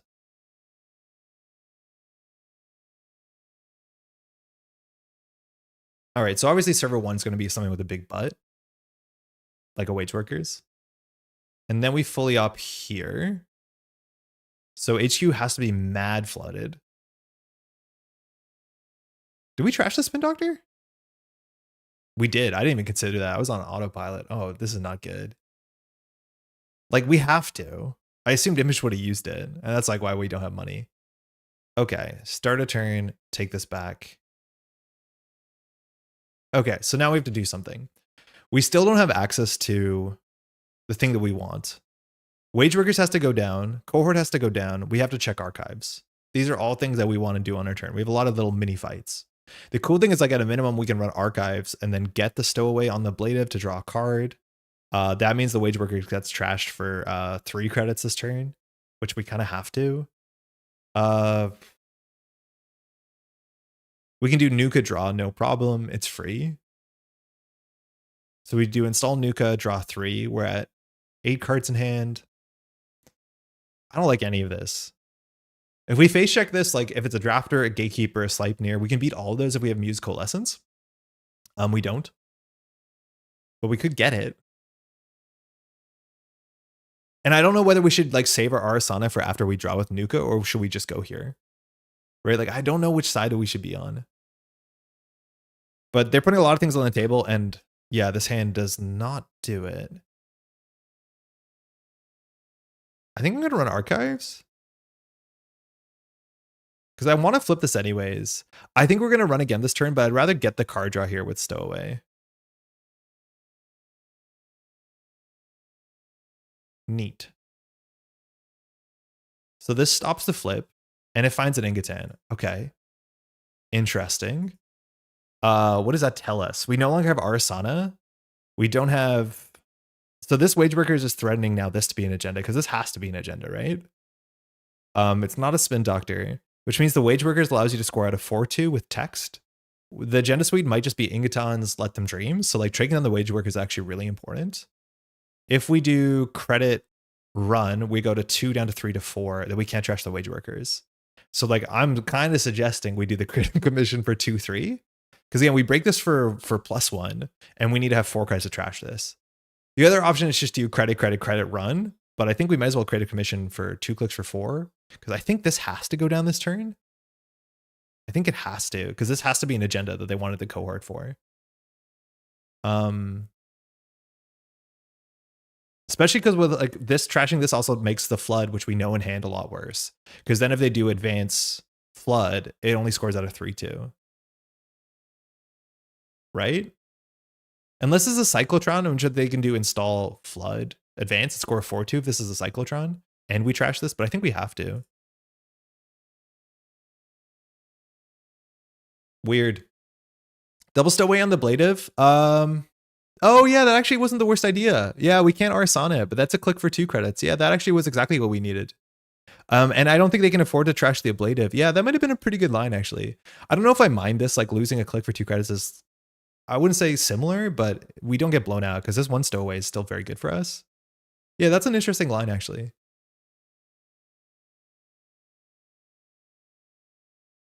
Okay, our engine is still doing the thing. We just need to figure out how to break a white space, because trashing this cohort is so important. Impish probably has 2 agendas in hand.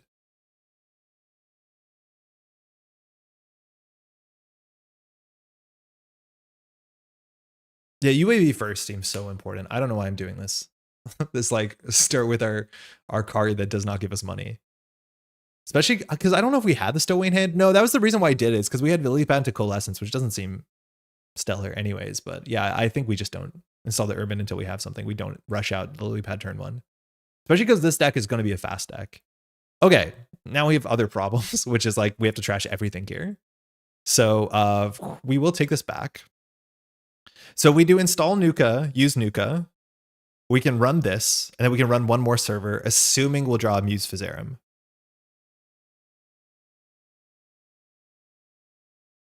We didn't. That's not good.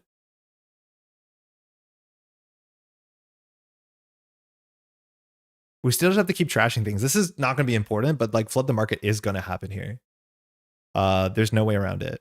Simulchip gets us access to literally nothing. Yeah, we had 3 Muse. We have the Decoder, we have a Killer, and we have...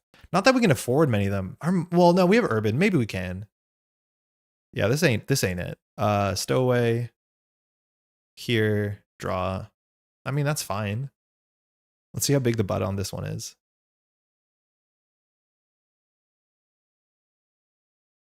We just have to trash everything here. And then we either install something, or we can do install Stowaway, run Ari Stowaway. I don't know if we need to click for 2 credits here, because we have all this Urban credits. I think we'd rather draw if that's the case, but the creative here is at least nice. We're not going to need the Hush.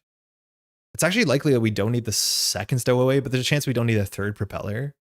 Wake is good. I just don't know at what point we're going to be breaking the Scatterfield with Unity. Maybe we're bypassing it for 2. But this is bad because we also didn't run archives. Oh, we should have ran archives. Ah, shit. I feel like we're not putting off enough pressure. Like nowhere near enough pressure. Maybe we should just be face checking into stuff. We've seen 2 fully ops.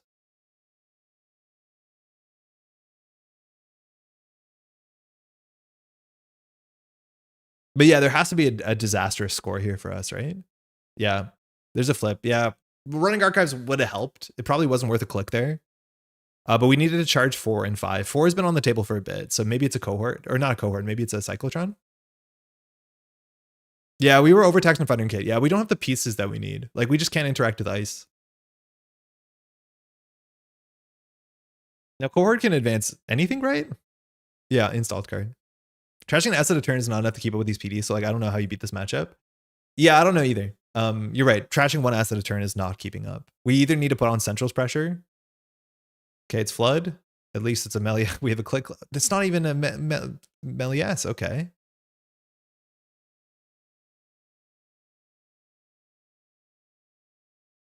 So Flood is back, so we have to keep trashing things. This is a Spin Doctor. Hey, Laura, I feel so slow. Like, it actually might have not been right to bounce that Stowaway, because I don't honestly know if we need the card draw on 2 credits here. I feel so slow. Do you have Peaches? Random, we do. We have 1. In fact, it's there. So these 2 we don't know. This one's a bit suspicious, but we just have to trash like every card on the table. I don't know how we're meant to do that. Cohort's not important. This now looks like we can't break. We just don't have clicks to do this. Like, we need an illumination a year ago. The amount of clicks we need to be able to interact with this board state is not high enough for how fast it's going. This is turn 7. But we need to install Unity, clicklessly install Stowaway. We need to install a Propeller. If we install the Unity, we can trash the Propeller and bring it back with Simon Chip. So like that's 2 installs. But if we do 2 installs, we can only make 1 run. And an FA of 5/3 on this board state is possible. Because you just do Flood Advance. So we have to trash 1 card. Because then you can't do it, right? Because Flood Advance is 1, 2, 3, 4, 5.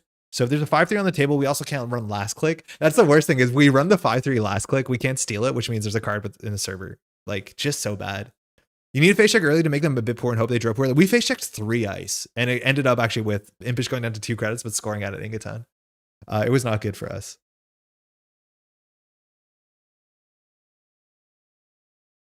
Cyclotron also, yeah, I think they would have res a Cyclotron if he had it. So I don't think he has a Cyclotron here. Maybe it's this. But if it's a Cyclotron, then we win by trashing it anyways. Well, not win, we don't lose. You know what I mean? So I think we don't install Decoder. We don't have an access to Amuse yet. I think we do Propeller, run server 1, run server 5 Hope. If it's an ablative, we also lose because we're on threat.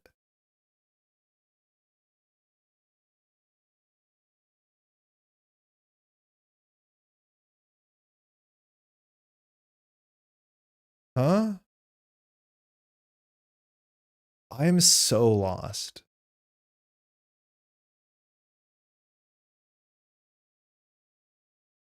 We can install the propellers from hand. That's fine. Right? Like, we have an extra propeller. So we can always just like run this, break it for 1, see what's in there. And then we can install Unity run cohort. That's the safest line. Trashing the cohort's not the most important. I think I'm going to do that.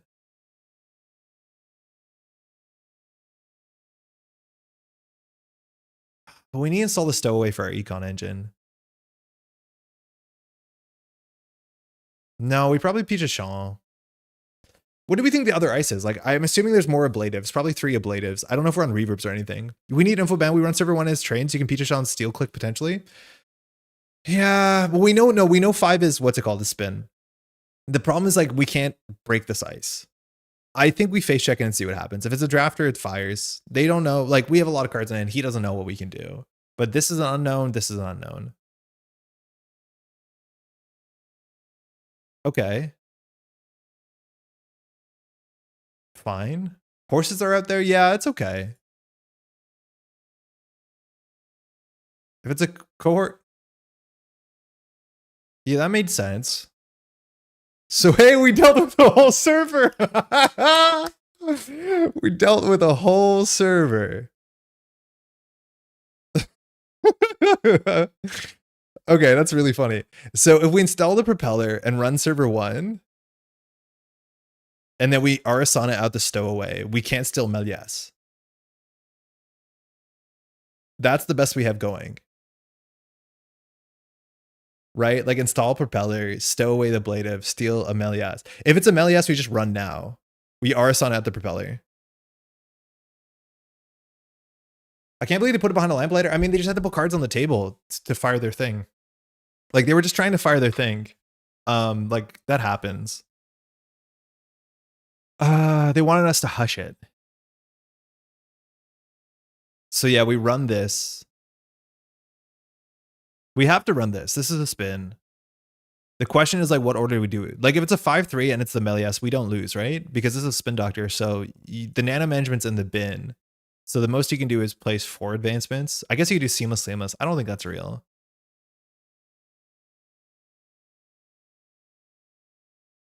Okay, whatever.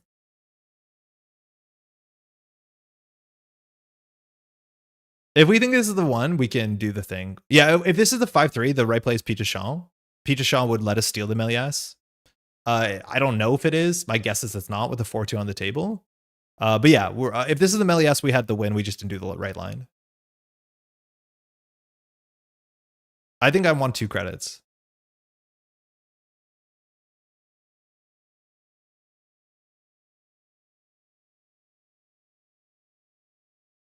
Because even if it's a Melias, it can't be scored next turn. I don't think, with our knowledge.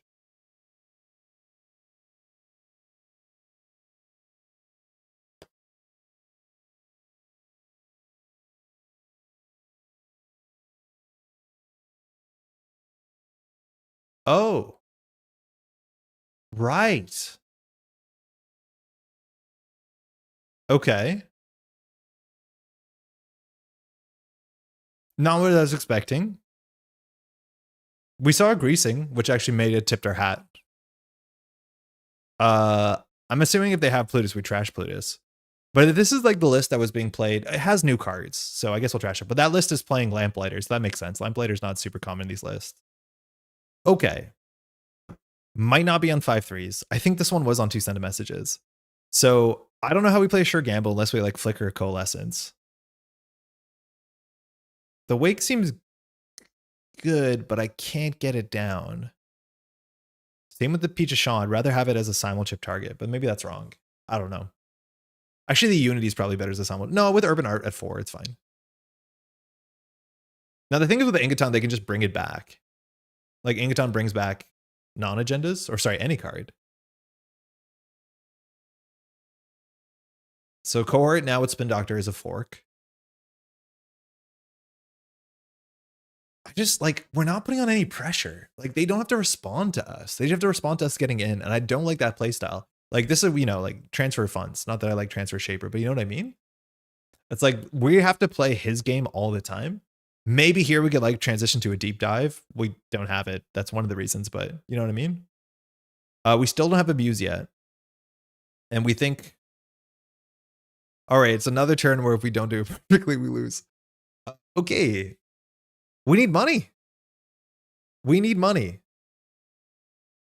Transfer wouldn't do anything here. No, but that's the idea, is they have to like play our game a bit. Like, I think the Shaper deck, there is no threats we're putting off.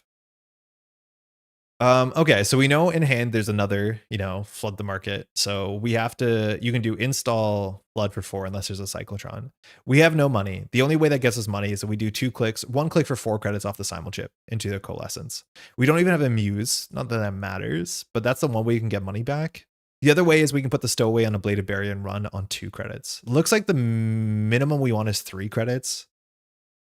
We could double simul chip for, I don't know. We could also simul chip in theory for the second Stowaway, which is a click for 2 credits instead of a click for 4. But then we have a permanent ablative. I'm exhausted and I'm feeling it.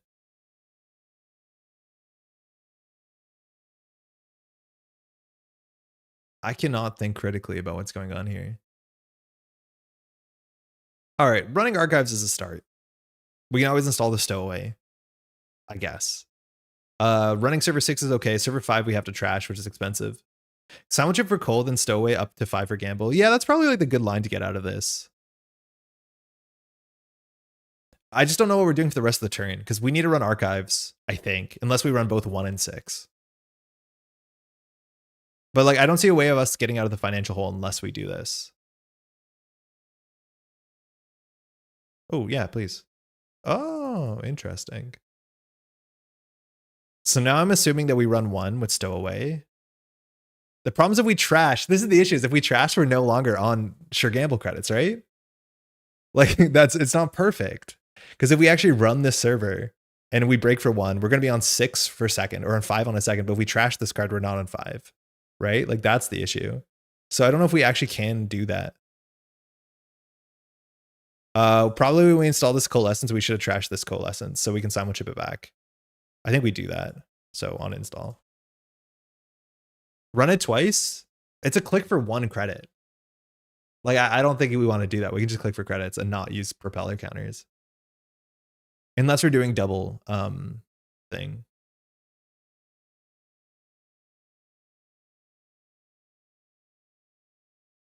Now, I don't expect there to be something that we trash for less than that. I just think we're going to be stuck in the hole here for a bit. Environmental testing would have been good. Yeah, it doesn't work. We could nuke and just hope to draw a Muse Coalescence and charge server 6. I'm okay with that idea. Or not. That's cool too.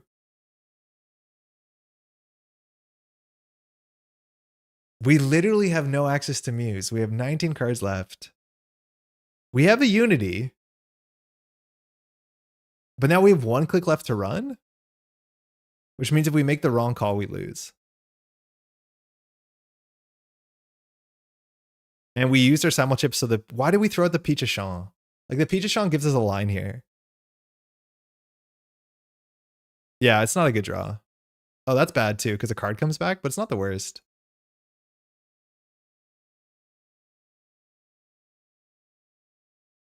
The issues like this can be an agenda. Oh, no, non-agenda. Okay, fantastic. Wait, we know what this is. Wait, one of these was an Ingoton install? Oh, server 1's a Plutus. Okay, I missed that. We knew what this was. This was a Plutus deck. This was Plutus. That is good to know. A Lamplighter goes back. We'll Arissana Stowaway here. Containing counter, break for 1. We'll be on 5. But yeah, this is a Plutus, which, like, that's a problem.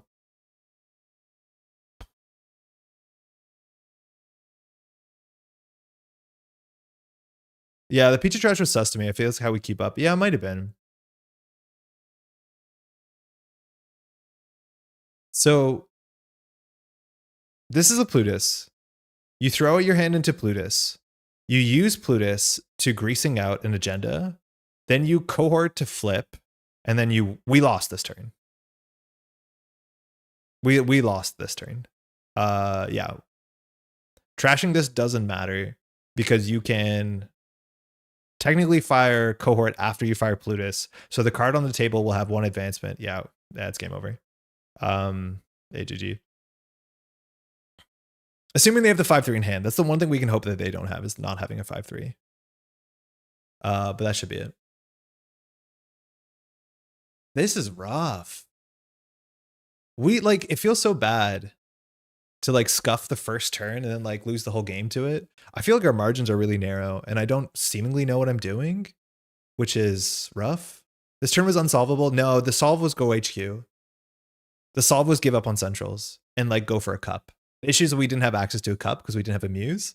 But like the line here is give up and go centrals. Especially if we knew this was a Plutus, because they only pull back the Plutus if they have the win. I don't know why this feels so bad. It's because we're drawing a lot of cards that are situational. And it's forcing us to do something every turn. How did they install 2 cards? Oh, he played Nano. Hey, good game. Thanks for the game. Yeah, like we won that turn if we just install the Unity. Well, not one, but like there's the better chance we had to run HQ is like just install the Unity, run HQ twice. Right? That's how we have it. We have to pull the Melius out of HQ. We can't keep up with the board. It was always a failed game. We had to go centrals that turn. Right? Like we know there's points in hand for sure. And we know the setup is like score the Melius to win. So we basically had to do like simulchip, Unity, run HQ, and then pull the Peach of Champ. And then we can maybe make 2 runs on Scatterfield. Maybe. I don't even know if we have the money for that. But yeah, it was all about running HQ that turn. So we could have maybe pulled it off. Hey, bitch, good game. All of us go for Deep Dive Hail Mary. It's not possible with the Melias because that's the only way we really win. And we still have to install a breaker that turn. So we couldn't. We also drew the Deep Dive on like click 1. So we didn't even have that sorted out. Yeah, it's much harder to deep dive into this if you're not set up. I'm going to do one more. I have to be able to play a good game with this. Oh, man. It's 10:20. I feel like I've been playing Netrunner for 3 hours. We're just getting beat up. RH, okay, 47 cards? I have no idea what that could mean. You can res Plutus and spin the Melius? Yeah, but then maybe he doesn't win, right? Was that a fun one from this end? I think it was fun to watch you do the cool stuff.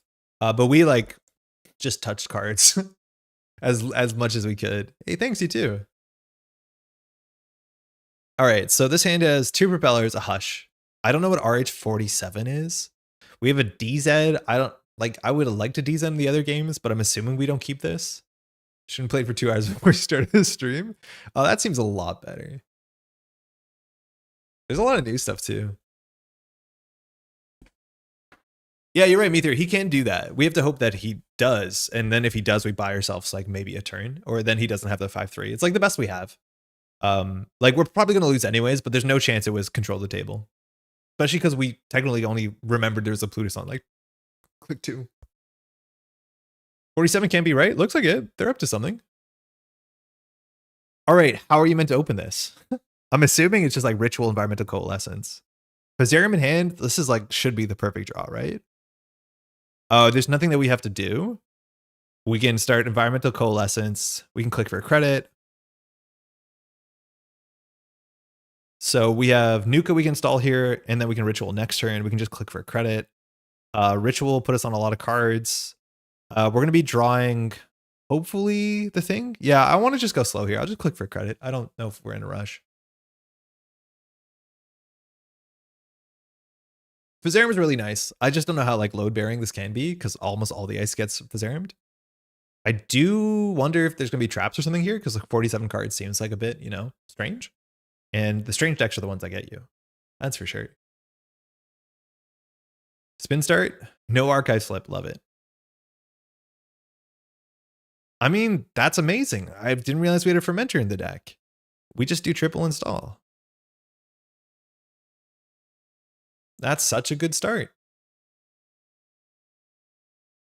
I think installing Nuka is way better than click for credit, but I don't know. It doesn't matter much, I reckon. Yeah, like we're going to do it after anyways, for sure. Having the credits there means if they push behind ice, we could like technically Fizarium and then trash a cohort or La Costa in theory.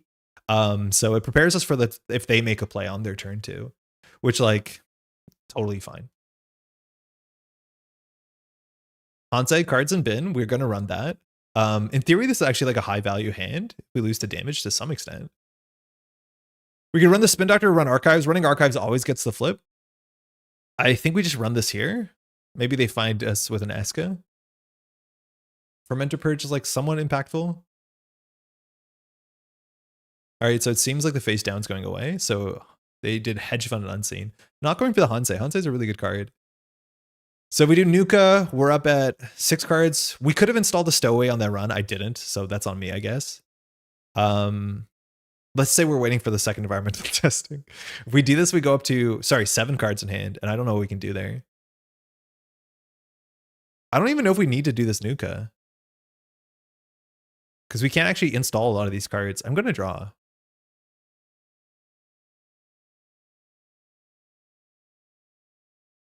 Resing the Lamplighter was, I don't know, 3 credit loss for us was important, but it did lose a server. The thing is like the server is going to be empty anyways. Putting off behind Lamplighter, but it was indeed flooded. Yeah, like you do the play. Like you just need to get cards on the table with text. They're on 18 credits. Should I be scared? Just find in my mind being a reasonable shell gameplay because Andre was aggressively going for the res ice servers, but yeah. Like you don't want to do it, but sometimes you have to. All right, Archives is now getting iced up. So we can do like at 18 credits, like I'm going to now be aggressive and just lose all our money out of nowhere. So we have to like pre-install the Stowaway and then use the Physarum. Which I think on 3 credits, the Physarum is always good enough. Here, I think I want to run Archives because they might be on Big Deal Regenesis.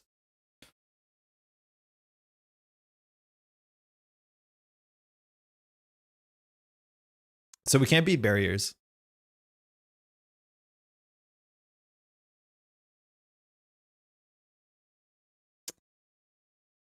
Oh, I'd hate to Physarum this. We never Physarum this, right? We've done enough. We never Physarum this, right? Doesn't regen not work if you install the card on the same turn? If a card enters Archives, then Big Deal removes itself from the game. So why? To stop the flip? Why what? Losing the Fermenter wasn't that bad. I think we just chill here.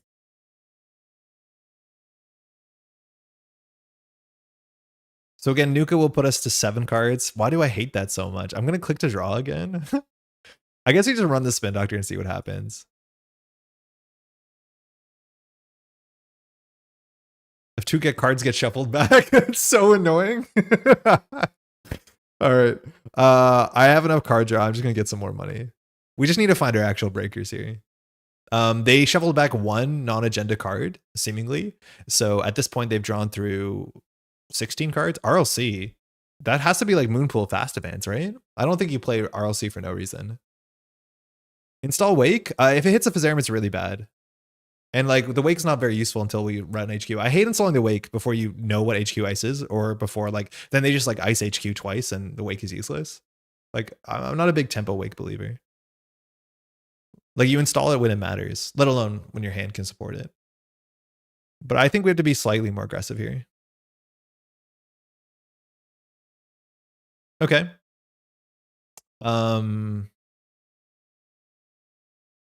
DZ doesn't really matter for Hush or Physarum.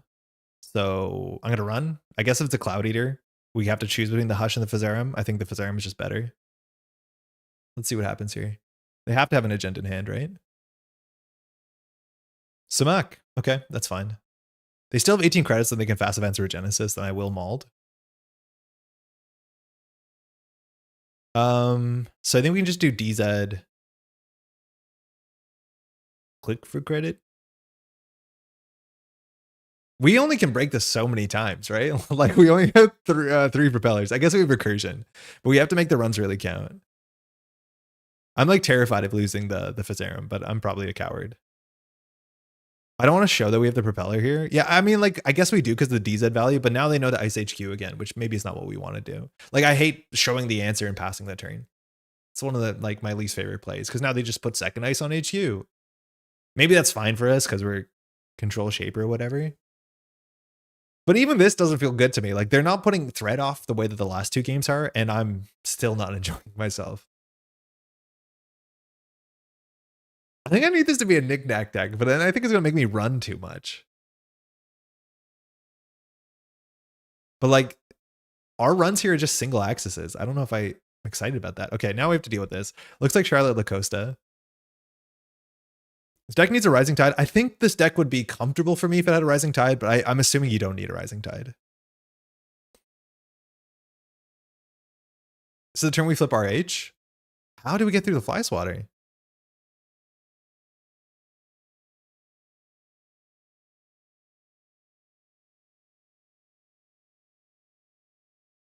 No RE Fire. I told you it was going to be weird.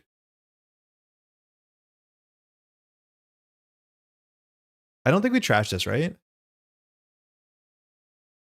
Yeah, so we lost the Physarum and the Pichachon. Okay. So I think we just continue on.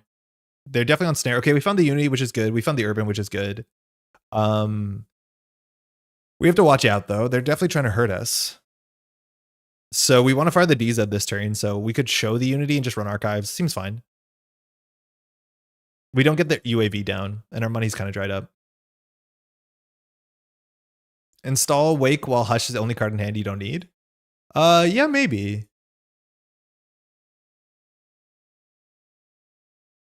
Second Lacosta, wow, okay, their hand has to be weird.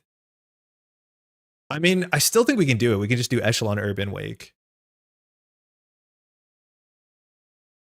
I just, like, don't want to run. It's nice that running archives is a credit. And it flips archives. The Stowaway can't be long for the world, right?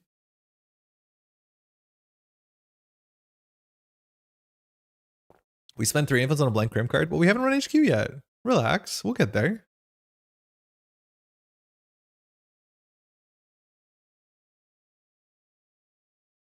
And we have Simulchip for his arm, so we can be a bit more aggressive. I'm just worried, like, this is going to be blank anyways. We run this to maximum once, and then we're out of, like, runs. Is Stowaway supposed to be, like, Net Pollen? It's meant to be a Barnacle, no? I'm assuming it's a Barnacle, right? Maybe it is Pollen. Kind of does look like Pollen. Or like a burr. Maybe it's meant to just be a burr. Okay. Can we financially afford this?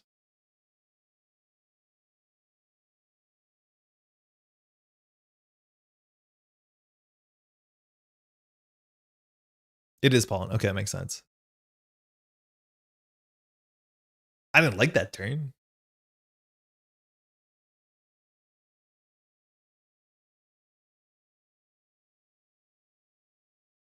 I feel like this art is good. I don't know if I love the framing of this art. It feels really empty. And Yakuza's arts are like some of easily my favorite Shaper arts. But yeah, the framing on this one has always been a bit off to me. I don't know. All right. That's no longer on top of Antarctica. I do not know what unadvanced card we have to respect. Now, obviously, it's a bit different. They did a double trash? Why? To get a card out of hand? Because they did overinstall into Urtica. That's a face down. Overinstall in their remote server. They're on 19 credits. And this does not look good for us. We're on 1 credit. What happened? We have the fermenter. We'll be okay. We probably have to sandwich it back. Oh no. If this is a tattoo bolo, like we just can't do anything. Okay. Yeah. Regenesis push for sure. Yeah, that makes a lot of sense. I'd rather run server 3 than archives, I think. But yeah, that's a way to get the Regenesis set up.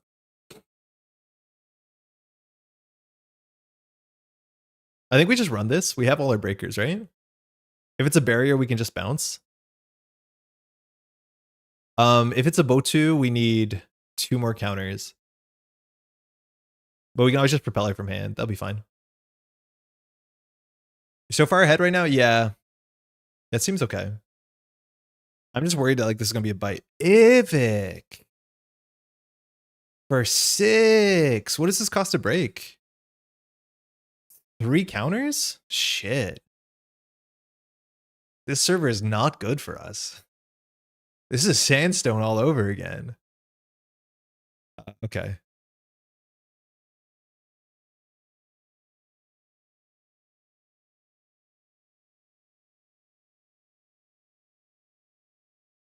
All right, down to 1 propeller. That's okay. We have some legits. We'll be fine. Yeah, the barriers have really been getting us. Oh, sorry. Credit.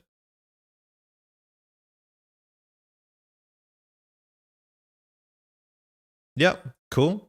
So it seems like there's ice in archives. We're on 6 credits, but it looks like there's a 5-3 in archives. Then there's an Urtica. Could be a Sisyphus.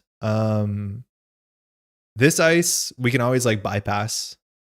We haven't installed our Stowaway, which we have to click to install. We've seen 2 Spin Doctors though, so this card's probably not going anywhere. So I don't actually think we have to do anything. I'm assuming we just want to draw and like install the Simulchip to have that set up. That's fine. It's actually better to install the Stowaway because that is a click for 2 credits while Simulchip is not.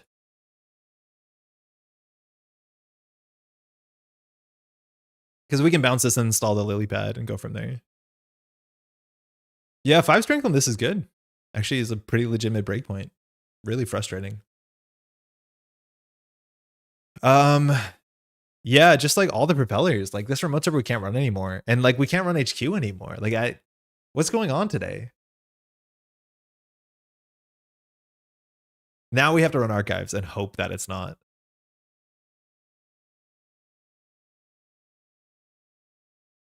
Okay. So we want to run archives here. We can install the lily pad, run archives, I'm pretty sure is good. Let's see what happens.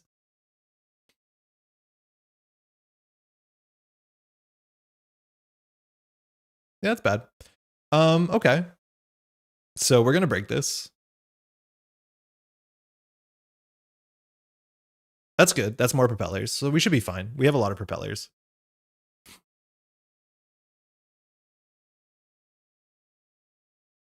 So we know one of these is an Urtica, but there's not enough damage in the world for this to be like lethal.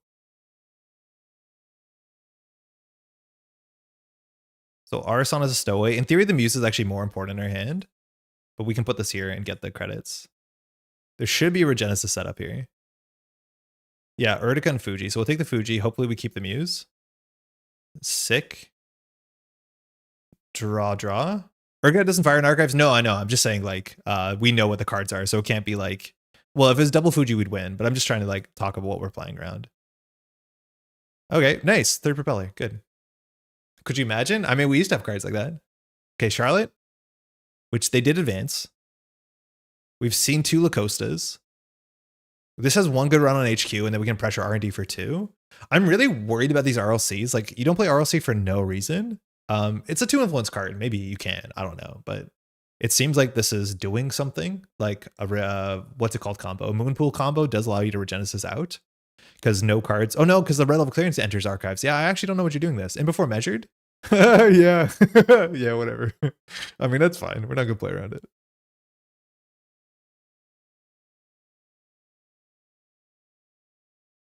It could be measured. I mean, it always could be measured. We will just lose to it. If we had a Simon chip, we'd be able to go to 4 cards, but.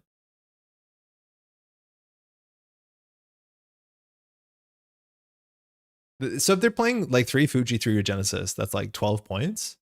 They only need 6 more points, whether it's like 3 copies of Let Them Dream. That could be a thing. They're banking Cerebral Measured. Yeah, it seems like they want to just Lacoste that card in their remote server and let it chill. So they could be on Clearinghouse, right? But Server 3 looks like a defensive upgrade. And no cards in archives. They did draw this turn. We have a reason to go HQ here, but I don't know how much we should conserve the propellers. I think if we're running HQ, it's because we want to get a cup off.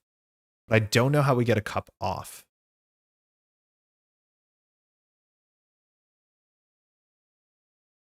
$47, so they're on 20. Oh my god, yeah, you're right. I was like, they're not on less than 40. Yeah, they're on 47. They're on 20 points, not 18. Yeah, huge. Yeah, so they're on 1 extra agenda and 2 non-agenda cards. They're on 20. Yeah, good catch. So like we could run this to get a Wake Charge, get the Stowaway Fire. Like it's a bit of value. If we take damage with this hand, it's not the end of the world. We can Muse for a cup here. Yeah, like the thing is I'm worried that we're going to have to Muse for propellers. But Muse for cup doesn't even allow us to run back this turn. So like I don't even know if that's good. Right? Because like we can't run twice. I think we dig for deep dive. Yeah, that sounds way more likely. Is that we just play deep dive camp here. Okay, now we can afford to run HQ because we have 2 Muses. Let's go for it. If we hit a bite here, it's pretty bad actually. Yeah, maybe this is not the way that we should be using these.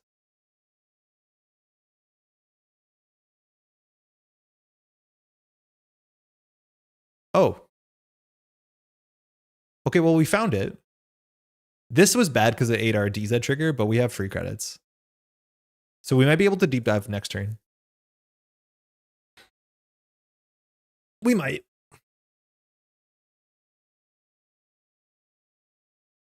At some point too, we could also consider just like trying to bring back a fermenter because it is our economy and we haven't drawn environmental testing. So like we have a lot of econ on the bottom 15 cards. That should be like an extra 18 credits there. We also haven't drawn sure gambles or creatives. Like our bottom of our deck is mostly economy. We've literally only drawn fermentor coalescence. We have 2 sure gambles, 3 creatives. Oh no, we have 1 environmental testing. So there's 2 environmental testings on the bottom. But it's a lot of econ cards. It's like 1 in every 3 cards an econ card. The Botus are really hard to deal with now, right? 3 strength. So like we need 5 counters. Like maybe that was a bad use of Propeller. Because I'm assuming there are more Ivics as well.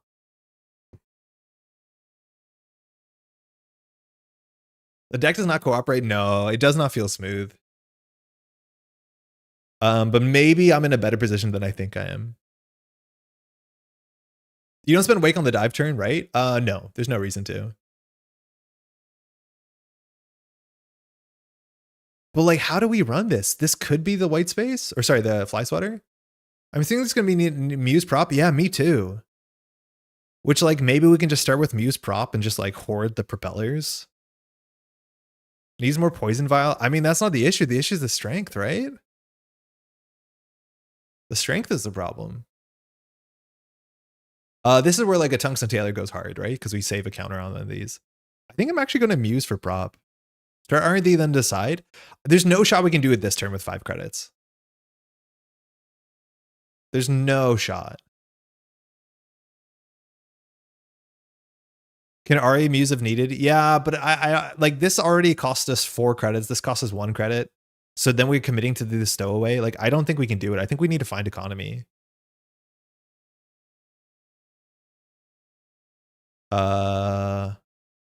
Muse.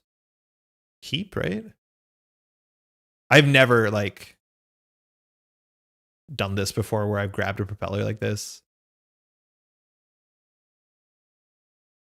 I mean, that's okay. That is technically economy. Install Hannah and click for credits is fine. I don't even know if we need install Hannah. Maybe if we find 2 pointers, we do. But you know how relevant Taylor can be? Yeah, it's actually quite good. Quite good. Let's draw for a econ card. That's fine. We can install the Coalescence next turn. We can also just install the Stowaway now. Because this is a 2 credit econ card. You'd have install Hannah? You really think so? I don't see why.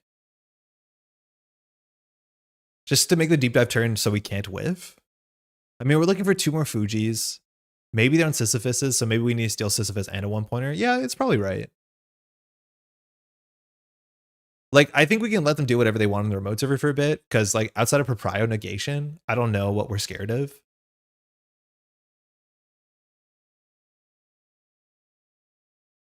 Third spin? Or are they doing a moon pool thing? Third spin, okay. Once we just hunt that down, Regenesis doesn't seem like it has a lot of teeth. And that's a nice reason to get like a Hannah on the table as well. The thing is, like, I can't afford to tempo check archives for 3 propeller counters. I don't like this. This does not feel good to me. Okay. So at least we can do this. We hunted the spin with dive turn, though. I think we just hunt it now. Because we can install our thing.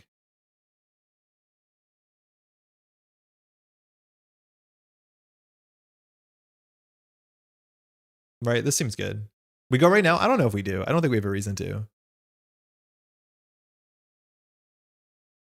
Why is the Stowaway here? Oh, because it's going to be a shadow in a second, right? That also used our DZ trigger, so that was probably wrong. We should have installed Coalescence first. Yeah, that's probably wrong. Hedge fund and spin. Okay. Yeah, that used our DZ trigger, so we lost a credit on that turn. That's not good. Yeah, we could have done that better. We could have done this first. So I think we just draw up. Okay, maybe. But I think if we install this, it doesn't fire. I think it's better just to do Coalescence for... Actually, do we environmental and just go slower? I think we do. 100% fires, yeah, but does it fire next turn if we go for the deep dive? I don't think it fires next turn if we go for the deep dive. It's definitely going to fire before the game's over, for sure. It's just like, if we want a deep dive, do we just like click for a credit or install the Coalescence instead? We're good at breaking non-barriers. And I'm pretty sure this ice on R&D is another fly swatter. 14 cards left in R&D. We've only seen 4 points. They shuffled 2 non-agendas. Their hand has to be flooded. Let's see if the Charlotte server gets used. Because we could just camp the Charlotte server. It's just like 2 barriers in a row is pretty awkward. RE plus Deep Dive plus Muse makes it fire. So, does it? Yeah, I do think you're right. I'm like, I want to cup archives. I don't know why that's on the table. But like, I want to cup archives, run HQ C3, and then hit a bite. RE plus chip. That doesn't do it because chip is +2, RE's +1. It almost does. Oh, if we RE the Muse. Yeah, sure. RE and Muse, simul chip for something, and then yeah. That does do it. This is so ugly. This is just the worst Netrunner that we're playing here. What are we doing? We're doing nothing. I think we continue to do nothing. Okay.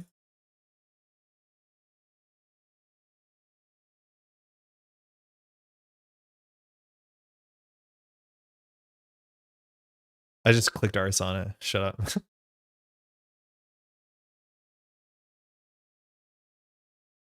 We will be here menacingly. Ain't no way we stalling Deep Dive for a 3rd turn. Watch me. The idea of this deck is to be super passive. I mean, it can play Control Shaper. Our opponent is like has 1 remote game plan. So they don't seem to be doing anything till now. So we'll see. You can hand it to try and get click a Stowaway install. Yeah, but if they res something here and then we have to deal with it, we lose all the value from it. Okay. So I don't know if we care about this. That's an Urtica just dive. I'm not going to run it, but I want to run Centrals. The question is, can we just dive? We have Muse for whatever we need to. We have Simulchip for whatever we need. I think we just start running. Let's see what happens. We got all our breakers and a bunch of money. We're diving. We're thriving. I mean, we can hope. I'm going to use this one first.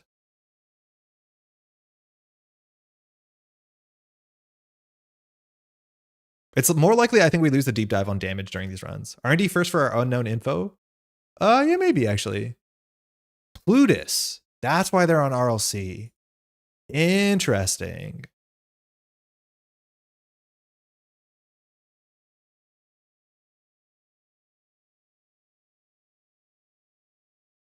I'm gonna go R&D last. No, more unknown information. Yeah,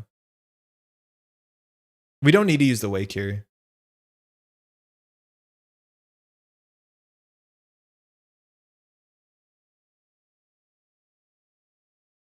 Are we cooked?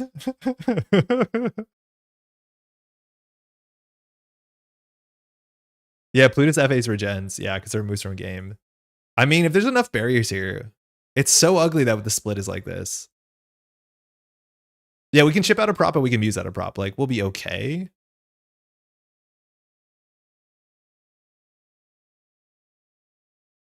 It's just not great.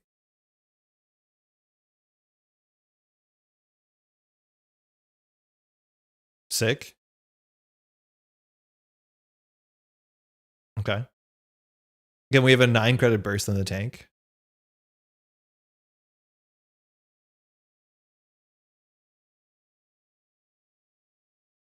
That's nice now. The deep dive actually sees 8 real cards instead of 7. Oh, I shouldn't hit that button because of Fizerum. I should wait for them. I thought they passed. It's a Vampiranassa. So we can break this for 5. That's acceptable. Because we can always get our money back. In theory, we can let them draw 1 or 2 cards. I don't think it matters. I think we can just break this fully for 5. We break this for 1 and we get 9 credits. Yeah, we don't have to worry about this. Technically, agendas in hand is the worst place for them. Okay, so we're going to, I think, Simulchip here.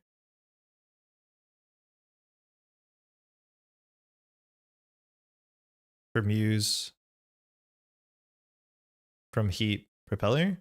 I'm packing for the KL district I'm running this weekend. What deck should I sleeve up? Ayuko Flood, PD, 2 me coded.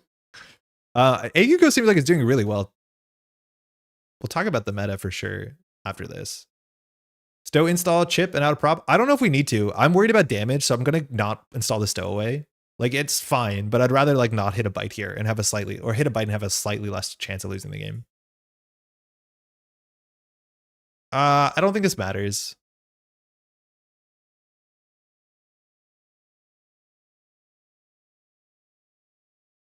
Okay, good game. Yeah, they did have bites. Hey, good game. I would be salty if I was them, where they sit back and do nothing and then went off that deep dive. Thanks for the game. I don't know what their deck was doing. They were doing a couple weird things, right? Like they had Plutus, they had bites in there, they had RLCs. We didn't seem that they had what's it called? That one, the peer review, which I'm assuming you play in Jinteki because it like works with Plutus. They also have petty caches. So they had a couple Plutus things, and those are all ways to score the Regenesis for sure. They were trying to just be Glacier taking a windmill. Yeah, but they went a bit slow, right? Like they only had 12 cards left in R&D at this point. But maybe there's pressure from us. I don't know. I wish I could play my own district without people calling it match fixing. Do people actually say that? Wait, what? Match fixing? I don't think people say it's match fixing.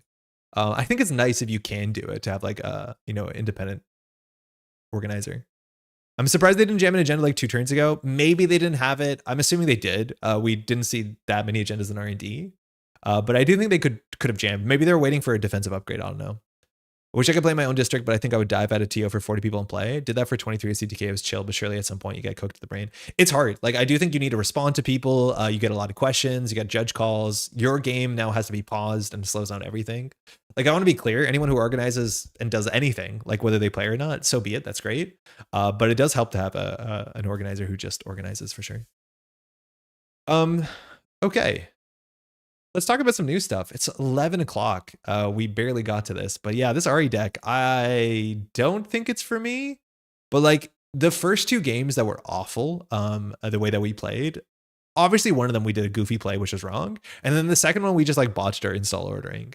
Still, I don't know if we're favored into those matchups, or like the first one, maybe. I think the ice situation was really bad for us. The second one, we had a chance. I think we didn't play it perfectly, but the openings on both of those were really, really bad. It does seem like we're relatively draw dependent, which like in Shaper, you know, I guess you have SMCs, but Muses should be the same, but it's, I don't know. I'm definitely need to watch more replays of how to play this. I have no doubt this isn't clunky, but we're not like converting in a way. We probably have to be drawing a bit more and just like finding the pieces. I've been told you have to do that, but this did not sit well with me for sure. Check this out. I don't know if you all know about this. I'll link this in the description. This was a ton of fun. Dullbulb invited me on. This was like recorded and turned around really quickly. Dullbulb has been learning editing for the channel. And if you don't know Dullbulb has been streaming. I'm putting out video content. It's been pretty great. This is had me on. And if you're familiar with Rarin, like the sort of Hearthstone content, this was in short, like being shown Netrunner cards that were sometimes slightly modified. And I had to guess what was wrong with the cards. This actually turned out really charmingly. This was quite fun. I thought I was going to do a bit better. I thought I was going to do slightly better than I did. And I like, you should hear it because it's really funny. A lot of the times I don't believe in myself and I say something, be like, I think this is a bit strange, but I don't commit to it. But I think this is actually really quite great. And I will definitely return the favor and have Dullbulb on and do some sort of content like this, which is not gameplay. It's kind of more fun. And I think I have some good ideas how to get Dullbulb back, which was quite cool. #1 rising content creator. Yeah, I've been putting out some really good stuff. I haven't had time to watch the streams or like the tier list stuff. But I know it's been great. It seems to be really well received, which is fantastic. Yeah. Other stuff. Eternal Super League was also this weekend. The final Eternal Super League is this Sunday. So this is week 9. If you have been watching, it's been like pretty incredible to see what Eternal looks like right now. Notably, there's no Vantage Point cards yet, but there's only 1 week left, and this is the final week. It looks like we have like one player who at this point is just locked in for first place, which is just so incredible. How just like week over week over week, off 15-15 has not dropped a game yet. But there's still some really interesting narratives for the other 8 players and the placements. I think Eternal Super League is actually really sick, and it does a really good job at trying to make Eternal approachable. And it is a fun format that you get to consistently see wacky and weird stuff. And for a lot of people, that's like a good reason to tune in. So do check it out. It's their final game this Sunday. It starts at about 3 p.m. Eastern, if I'm not mistaken, which is great. Cool. On a related note, I hope the Cyberpunk TCG gets a digital adaptation. I don't know if we have enough time to like spiral into that. Hold on 1 second.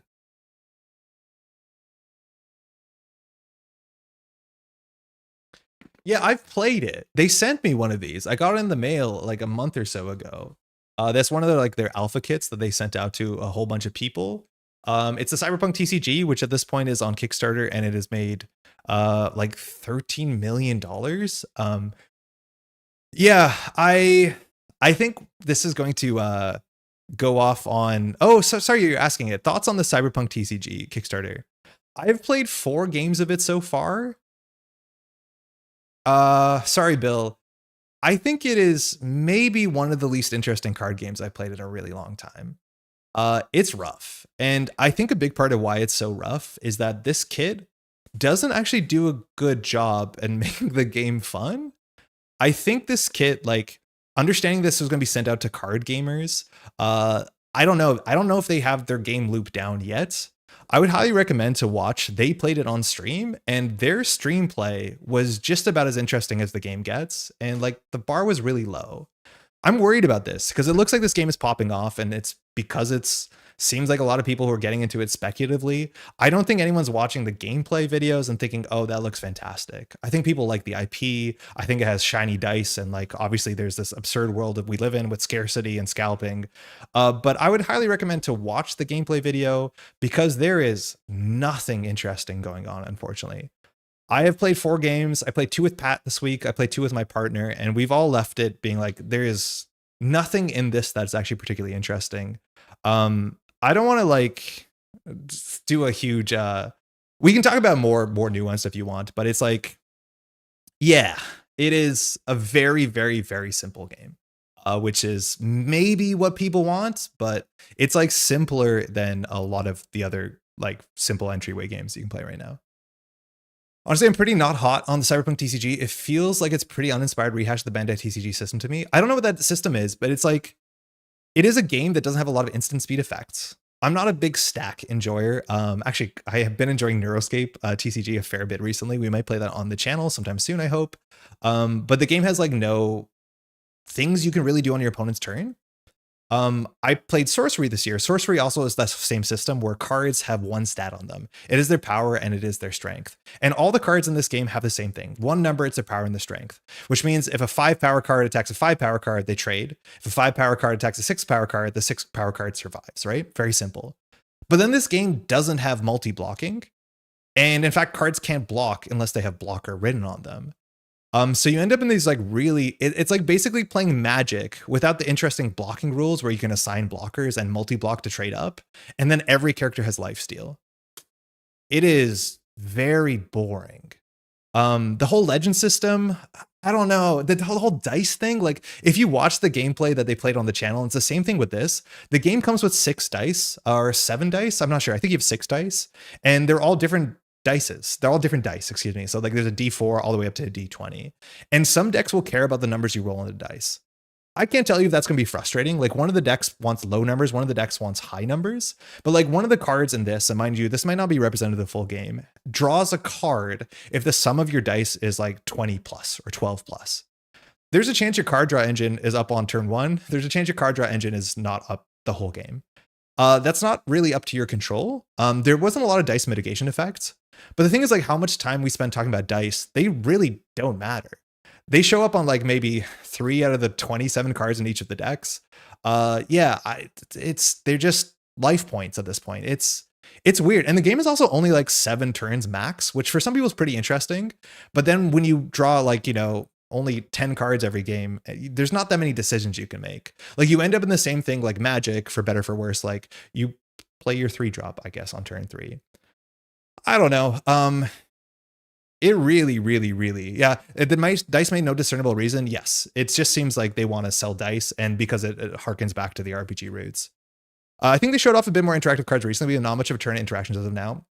And that's the thing, is like, I think they haven't figured out the game yet. And maybe future sets, if they do come, are interesting. But yeah, no, like, I really wish I could say something more positive about this because I love trying new card games, but there was not an interesting idea I played in all the demo games. And like my partner doesn't want to play it anymore with me. Pat doesn't want to play it anymore. It's rough. Yeah, the game, try it on Kickstarter or on Tabletop Simulator. There's definitely ways you can print and proxy it. But if you enjoy Netrunner, like this game is so much simpler. Hey, Impish. I caught on the stream after watching our game back. I played so weird. Your draw was so bad that it was wild. How was the game against Big RH? We just deep dived on like turn 13. They didn't push out points, unfortunately. We can sell fancy dice. Yeah, it does feel like that. They have the recipe to make it interesting. It's just a copy more card mechanics from Digimon One Piece Gundam, and that's the advantage of being extremely derivative, I guess. And that's also like the frustrating thing. It's like incredibly derivative, but it doesn't feel cyberpunk, right? Like there are so many good cyberpunk card games, it turns out. And like it doesn't feel cyberpunk. And maybe again, because it's like the learn to play deck where you have a Delamain Cab, which is just a blank text 5 power or 7 power card, no text. I don't know. Part of it too, it's very worth noting, I do not know the CD Projekt Red Cyberpunk world myself. I haven't played the game. So yeah. If not good, move on. Oh, for sure. I just think it's really interesting to talk about because this is massively successful and it's very clearly not because of the game. Like something's weird here. Obviously it is because of the financial perspectives behind the game, but it's also very interesting to talk about a game for what's cool there and what isn't cool. You're right. I did make a video about this just to dunk on it because I don't want to. Now that we're like $13 million in, I don't feel bad dunking on it because the game has made its bag and we can move on and see what the world looks like. But yeah, it's definitely a card game you can play. It does feel very nameplate or a farming kind of game. Yeah, it feels weird. Yeah, strange. It seems like a lot of things. There's no mechanical uniqueness to the game. Currently, no. And I think it's up to them to figure that out, but currently, no. I haven't played Digimon. I have no idea how Digimon works. I think using the Gundam Digimon Pilot Digivolve system as like body mod cyberware is an interesting flavor take, but I don't see how it'll end up being more interesting than Digimon Gundam setup. Some of the tier rewards are also pre-graded cards were on there. I'm not surprised. Like so much money is made speculatively off of selling TCGs. And like, that is okay. Fun thing before we wrap it. The thing to me is like this game seems like it was a financial thing. Like we needed a card game. We needed to attach it to this license. We needed to sell this. The people at CD Projekt Red have made interesting card games. Gwent is a cool card game. They used to have a digital client and had like a sick game, a lot of nice art stuff too. But like this game does not seem like someone made an amazing game and then attach it to a license. They had a license, so they had to make a game for the license. It very much feels like this. Obviously it is. Maybe you've seen it. But yeah, this is so much about speculation. Like so many of the tiers are like very, very foiled out. Gwent is honestly sick. Yeah, Gwent is cool. I've actually played a whole bunch of digital Gwent. Fine game. Yeah. Hey, Weddy, how's it going? It's not good. It's really not good. Like in the Kickstarter right now, that's a lot of premium accessory for a TCG that ain't out yet. Yeah, but you know people are buying it and then people are going to trade it. Like this box, people are selling on eBay for like $1,500. I'm assuming the people who are buying it are other scalpers who want to sell it for more, but this box is very expensive on eBay. And that's, you know, because the way the world is right now. Let's see what this looks like. Cyberpunk TCG Alpha. Like, look at this shit. This box is selling for $3,000. Is it selling? I don't know. I don't have to check. Neuroscape on the other. I actually like this game a heck of a lot. But yeah, this is like happening.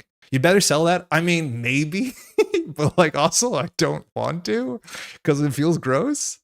Sell it for $3,000 and fund the local prize for your Netrunner events. Well, we can't buy more prizing. We're not allowed to.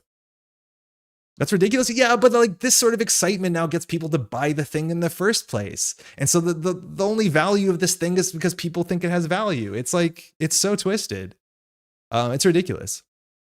The world of Cyberpunk does have a lot of depth where it could go. It's on the game devs to actually make a dev something worthwhile. Yes, and like at the same time, if we're very excited to play like Cyberpunk card games, Cyberpunk Legends, I don't know much about. It's a cooperative game that's coming out sometime this year, I think. That's been getting better reviews, that's for sure. I think at some point we'll play Neuroscape on the stream. Neuroscape is actually like a really good game. Like I actually think Neuroscape is hella charming. It's also a TCG, but I got all the precons and it's like very good. I've been enjoying that so much more. So yeah. I heard a lot of good things about Neuroscape. Yes, I genuinely can say good things about Neuroscape. It has a very interesting mana system. The factions are really cool. The card game, the core gameplay is really smart. Like it is just good. I have a whole bunch of Neuroscape stuff here, which I got from the nice Neuroscape people. They're very nice. But genuinely, like if that game wasn't good, I wouldn't talk about it. It's actually good. If there only was some kind of good card game out there, everyone else can instead. I mean, I've heard about Netrunner. Have you heard about the Eternal Super League? It's cool too. Yeah. You're in a capitalist dystopia, that JPEG, yeah. Make the box pricing like this. You didn't buy it. Oh man, the price support is $3,000 on eBay. I'm utterly excited to play Neuroscape with my friends. I might give them more money. The game seems really, yeah, the game's actually like legitimately quite good. And I'm not a big dude basher friend, but I've been like every game I played with Neuroscape has been like a sick game. I do think the mana system's actually like genuinely very interesting. All right, let's do a quick recap on meta stuff. Mind you, we've had some big tournaments. Firstly, this weekend, there's some big tournaments. There's NPC Toronto districts. There's Philadelphia districts. There's things going on in London. Like, it's stacked. Like, all of these are awesome. I'm pretty sure NPC Toronto, just watch out if you're going to NPC Toronto. Shout out to all our friends in Ontario. The venue changed at the last minute, so just make sure you know where you're going. Unfortunately, I won't be there. There's a thing going on here that we have to sort out. But yeah, that's this weekend. I'm hoping all the best. This is run by the fantastic organizers in Toronto.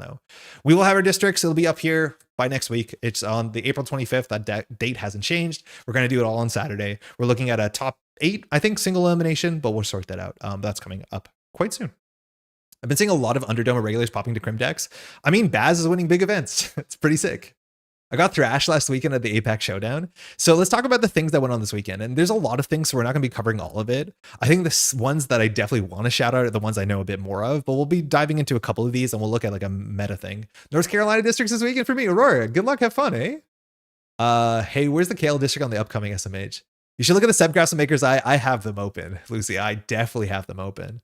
So Apex Showdown was massive, 112 players. That is, mind you, entirely streamed on Jai's channel if you want to do it. I mean, to be fair, if they tried to do anything, they'd have lost too, I think. Sorry, Jeff, I don't know what that's in response to.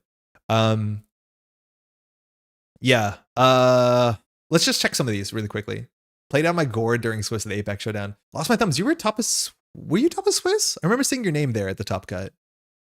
Gonna get watched at London districts. So New Jersey districts, this is like the coolest thing. There was some great players here. It was taken by Sanjay, which I don't know if Sanjay was still playing. If you know Sanjay, you know Sanjay. Sanjay is just like the coolest guy. And Sanjay is playing 2 really weird decks. Shout out to those, like this top, like all these players, I believe have top 16 at Worlds at some point, give or take, which is fantastic. So this is so cool. Have a good night. Hey, Jeff. Get some good sleep. Jeff lost in time for 20 to 30 minutes ago. Yeah, maybe. First ever top cut. Yo, congrats. So check how cool this deck is. Firstly, Sanjay does a write-up about the sort of the Hugo Cabret book, which is all about like filmmaking, I think. This is a pretty well-known book. A funny story from round 1 in Sanjay floating.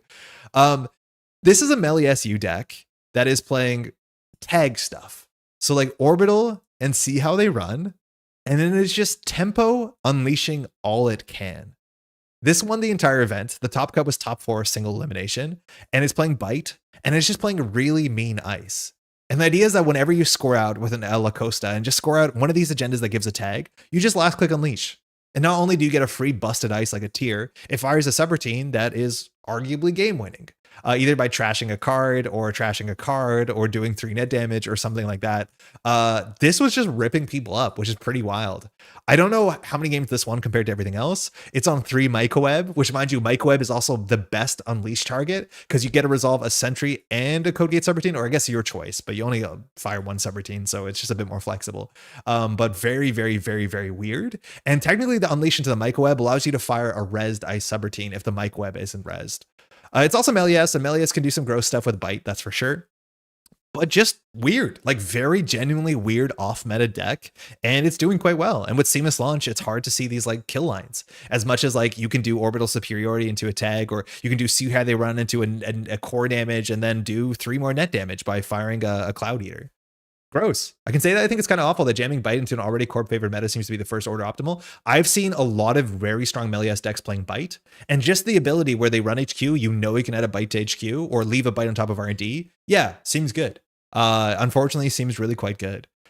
This is a really gross and interesting deck, and I look forward to playing this probably next week. This is pretty wild.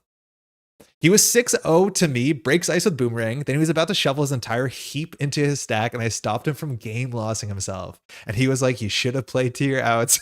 Let me do that. That's pretty sick. But shout out to both players for making the game make sense. That's awesome. I haven't looked at this list, Sanjay's list on the other side. This is a Baz deck. We're on a Poison Vial, Window, 2 Sellouts, which is cool. 1 Estebrado. Our win condition, I'm not 100% sure what it is. It has to be just twinning. And then we're just playing like Saucy and Bypass and a bit of D-Res and then like one of each of these breakers, which with a single Chesva probably doesn't line up well. So I don't even have a compromise here to get bad publicity. My guess is this sort of deck is actually kind of good into a lot of weird things. Like Baz can fire off Ob, which is neat because whenever Rez's ability, you can just like face check into Melies, into Leo. I don't know how well this does against like Epiphany, but like, yeah, Baz is doing better, pretty good. There's now 2 big events in the Northeast that Baz has taken weekend after weekend, which is probably worth looking at. So shout out to Sanjay. I mean, this is like pretty sick. I have to try and unleash Tear out of Melies on my friend, the ultimate Uno reverse card. They'll never see it coming. How is Dive a legit win con in the meta with the HB Agenda Suite and Lotus Haze? I don't know, but I honestly don't know if it's a legit win con. The majority of decks that have been winning this last weekend are not deep dive decks, and I don't honestly know if Shaper's doing that well. Underdome, huge Baz card, yeah, the most important Baz card I think we've gotten in a long time. Yeah, I don't know, absurd, pretty good. Wild decks, great to see Sanjay, just the nicest dude, and let alone like ripping it up in style in a very competitive field. APAC Showdown. So we're going to look at some stats here. So Vic, this is the most interesting thing here. Vic is about a third of the field, and Vic's conversion to the top cut is not good. 31 to 2 players is pretty bad. Now, if we look at this, and we'll look at the win rate too. Sorry this flickers so much. Seb was only 7 players. Out of the top cut, 5 of the 7 players made the top 16. And I think it's 4 out of the 7 players made the top 8 or whatever. The Seb conversion rate is ridiculous, and we'll show you some really absurd numbers that like prove that. On the corp side, Melies U is like the majority of the field, and it's converting to me the majority of the top cut. Whether that's a good conversion rate, that's up to you. Followed by PD and AUCO. And I think AUCO is actually like there's 3 AUCO players at this event, 2 of them are in the top cut. Again, I do think the AUCO players are probably like competitive players who want to play good AUCO stuff, but it is converting really well, it seems, into the field. Otherwise else it's like relatively, you know, like interesting. There's Ops and there's Mir Zwickies and Built to Last, and HB actually has 4 different identities. NBN on paper, we'll look at the data, is doing okay. Epiphany's doing okay. Actually, what's it called is doing okay. The one that you have to run HQ to flip it that I really don't like. I forget the name of it. But yeah, NBN is not converting into any of the top cuts we've looked at so far, but we'll look at stats. Shout out to the players. Mind you, it was a very competitive field. It's a whole day or whole weekend event, and I think Leah at the end takes it. And I need to shout out this list specifically because this list has an interaction that's like terrifying. It feels pretty combo forward, and I haven't watched the stream enough to see some of the other decks that are worth like shouting out. But this deck has a really wild interaction, right? So mind you, Leah streams. I wasn't aware, but Leah streams Mondays at 6 p.m. PST. So check that out. I'll have the link in the description if I do this correctly. So the idea, this is a PD deck, right? And so Flood the Market's a good card, right? Cyclotron is an okay card, but turns out to be a good card with Flood the Market as your only double, because actually opening up that to be 1 click fewer allows you to score on more turns. But the interaction that I've never seen anyone do, literally anyone do, there's 2 interactions I haven't seen anyone do here, and they both seem so powerful. First interaction, Warm Reception into Humanoid. So Warm Reception is one of these like political cards that you want to not ice, but I think everyone, myself included, and we talked about this last week, gets these 2 clauses backwards. You think that the D-Res is the thing that it lets you do, but only if you unice it can you install a card clicklessly. Turns out that's the opposite, which means icing up Warm Reception allows you to clicklessly install a card a turn, which is not an amazing effect, but it's a pretty good effect. And specifically in a world where all you care about is having more cards on the table, it turns out it's a really good effect. But the thing that makes it actually really good, and I've never seen anyone do this, is use Warm Reception to install a Humanoid. And then you can just fire Humanoid, right?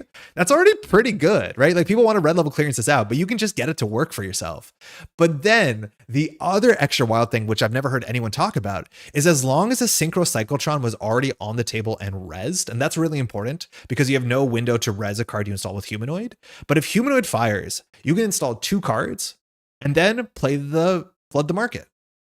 Because when you have a Synchrocyclotron, this is no longer a double, so you're allowed to play it with Humanoid, which means if that fires, you can fast advance from hand. Hey, Leah, how's it going? Insurance rights. And then because this board state is like the way you think it'd be, powers that be will let you return onto the table your Humanoid resources, which has to be dealt with because you're threatening to do it again. And then Precision Design returns the Flood the Market back to hand. Now, this is really combo wombo. Like, I do think that games that this pops off, it really does pop off. And like Leah did quite well at the tournament, kind of as good as you can do. So I don't know, like, if you go super aggressive, this is fall apart, because a lot of these pieces, like, maybe don't do enough on their own. Like, can you leave a Warm Reception? I don't know. Probably still kind of a very good card in a Flood the Market deck. So I can't tell. There's like so many brews of PD, but this interaction is something I think is going to fascinate a lot of people, and it's worth pursuing for sure. I'd not be sad to see Audrey or Rat at Paladin Warm Reception go. I missed Chad is going down on a balanced conversation about Seb. I've seen this deck do so many 5-point turns that's more consistent than it looks. Yeah, I think Leah talks about in the write-up even doing like a 7-point turn, somewhat academically. Always ice your Warm Receptions, 100%. 100% you want to ice this thing up. Seems busto. I don't know how consistently this fires. I don't know if the runner can just get in and trash your stuff or do central pressures. Will it be an issue? This deck has 13 ice, which is kind of what you'd expect. Its economy is like fully operational and like predictive planogram. That's it. Like there's no econ assets here besides the humanoid itself. So like maybe if it draws bad, it draws bad. I don't know. I haven't played against this once, but it's kind of terrifying. And like every single Cyclotron needs to be trashed on site. How good is the face check on the ice? There's a Boomy in there. It's like a cute card. But you have the Bladevs, you have the Fly Swatters. The face checks are not as bad as some of the other stuff we run into. 7-point turn is possible even without Synchro. I've pulled it off in a different PD deck of mine. Yeah, it seems possible. I think the write-up mentions it. Right after I released the list, Jai sent me a replay of him scoring 7 points on turn 5. Jesus. Was the opponent doing anything? Like, were they trying? Or did they think like you couldn't do that? The issue is there aren't great ways to deal with Drafter early game, even with Revolver due to its breakpoint and allowing the Corp to fire Drafter subs with fully up in the bin. You will lose the game. Yeah, Drafter installing a card from the bin is really, really bad for you. Face checking to this is really, really bad. You could like Boomerang, you could Baz. But yeah, there's not many amazing ways to deal with an early Drafter, that's for sure. I was trying. Okay, sorry, Cold Lava. Using Let Them Dream to pull an agenda HQ install with powers and score is so sick. Yes, there's a couple decks that want to do that. Melias is doing that, but it can actually do this all in the same turn. But install Shaper trying. Okay, so slightly trying. Yeah, I don't know. This is definitely worth looking at. More people are going to play this, that's for sure. I do not know how, like, if it falls apart to early pressure. I want to see more of this, but it's gross. It's gross. It's very quite gross. That's cool. That's a really cool interaction. And that's been like around for a long time. Like humanoid warm reception. That's not new. Making the Flood the Market work off Synchrocyclotron, that's new. But this part is like still pretty good. Hey, Crower. Okay, so the other side, I want to look at some of these decks because I don't know them. This is Pharaoh's BTL. It's just BTL. 7 agendas, playing 49 cards, so kind of more like Socket than like the 6 agenda score out with Myoshu. This is not on Myoshu. It has a trust operation. What? Like Seb tech? Or because Hammer has text? Probably talks about this in the write-up, but like, yeah, seems fine. It is Whiteland Glacier. Notice our RE deck can't break 10 barriers, maybe. You can try this deck today? Maybe. It's 11:16. It seems like a deck that's fast enough that we could play it on stream. So we probably should. This is Cyber Shark's runner deck, Abolish Ice. This is a Melee SU deck. Looks what you'd expect it to be. Agenda Suites are like super, flexible still. We are splashing on a Sleipnir. Good card. 2 influence seems fine. Boomy Tech seems fine too. But everything else is kind of what you'd expect. We're on 1 red room. Seems good. Good old BTL. Nothing beats BTL. Anyways, what I wanted to look at is this, which if you don't know, this is the Maker's Eye, which allows you to look at certain metas. So we're just looking at all the last 21 tournaments that are all like labeled districts for the last couple weekends, just to look at some like high level stats. I think Trains will be the deck of the week next week. Yeah, poor Sanjay, but that makes a lot of sense. So currently Corp win rate is at 57%. I don't think that's super upsetting. I think people kind of want that. I do think people like metas where the Corp is winning slightly more than the runner. Over time, this usually does swing back. Corps are really good at bringing weird surprises, and runners can swing back to some extent. I'm not 100% sure. Blue floor makes me sad. I don't know what that means. On the Corp side, Melias has been the most popular ID, and I understand why. It's really interesting. It's really powerful. People like playing, like, this feels kind of Panic Polana coded for those who played back in the day, where it's just like a comfort pick. And then PD, we've even seen like Reg PD, but PD's showing up. Elio's not really converting super well. I think we had a couple of wins 2 weekends ago in Europe with PD, maybe some other places. And then like, actually Zwicky's showing up a lot more than anything else, which is kind of cool. Kind of neat. Corp win rates. Yeah. Actually, Ayuko, not the most played, but has the strongest win rate. And these numbers are nonsense. 71% win rate after a tournament, or after like this whole meta since it came out. HQ floor. Oh yes. Okay, I see. In Melias. PTU only has 10 games here, so this data point is not like really worth much. Ob is obviously killing it, 70%. Then we have PD that's slightly lower, actually significantly lower if you ask me. LEO's actually not doing that bad. Then we have probably Nebula here. That's what I was trying to say. This has to be Epiphany. And then these numbers are getting more towards the average. Melias is doing above average, but like not actually above what you'd expect, which is 56%. It's kind of the middle deck. I do think because there's more players on this, it is going to on average bring the win rate lower. Usually you see like specialists or people playing like really weird sharp pocket decks. The more common a deck is, that usually doesn't bring their win rate up. So this is probably doing better in more skilled hands, but like what a silly tautology. Not to dunk on, this has to be a Taya. It's a Taya. Great. This is Mirror Morph, actually not doing that great. The other thing I want to say is on the runner side, and this is probably not surprising. The best deck I'm guessing the format right now is Seb. It's wild to see Arissana come back that big. Arissana was like largely unplayed before Vantage Point came out, with only one card that came out changing it. And Vic seems to be, and by Vic I mean DreamNet, seems to be the thing everyone has been playing since the set comes out. My guess is Vic's win rate is not amazing. This is going to be like very Sable-like, where like Sable probably still was the best criminal deck you could play, says the people who don't believe in Moosely Hot. But because so many people played it, the win rate was kind of all over the place. Lou had just replaced Toshiko, seemingly, and I think that's probably pretty interesting. My guess is Seb has the highest win rate. And if you look at this numbers, oh my God, is it not close? Seb has, and mind you, this is 100 games, so that's like not bad. Baz is technically only having half as many games, and it's no surprise, but Seb is sitting on a 68% win rate. Again, we look at the tournament at Apex Showdown where like the conversion rate on Seb into the top 8 was like 60-70% of the players on Seb made the top 8, let alone the top 16.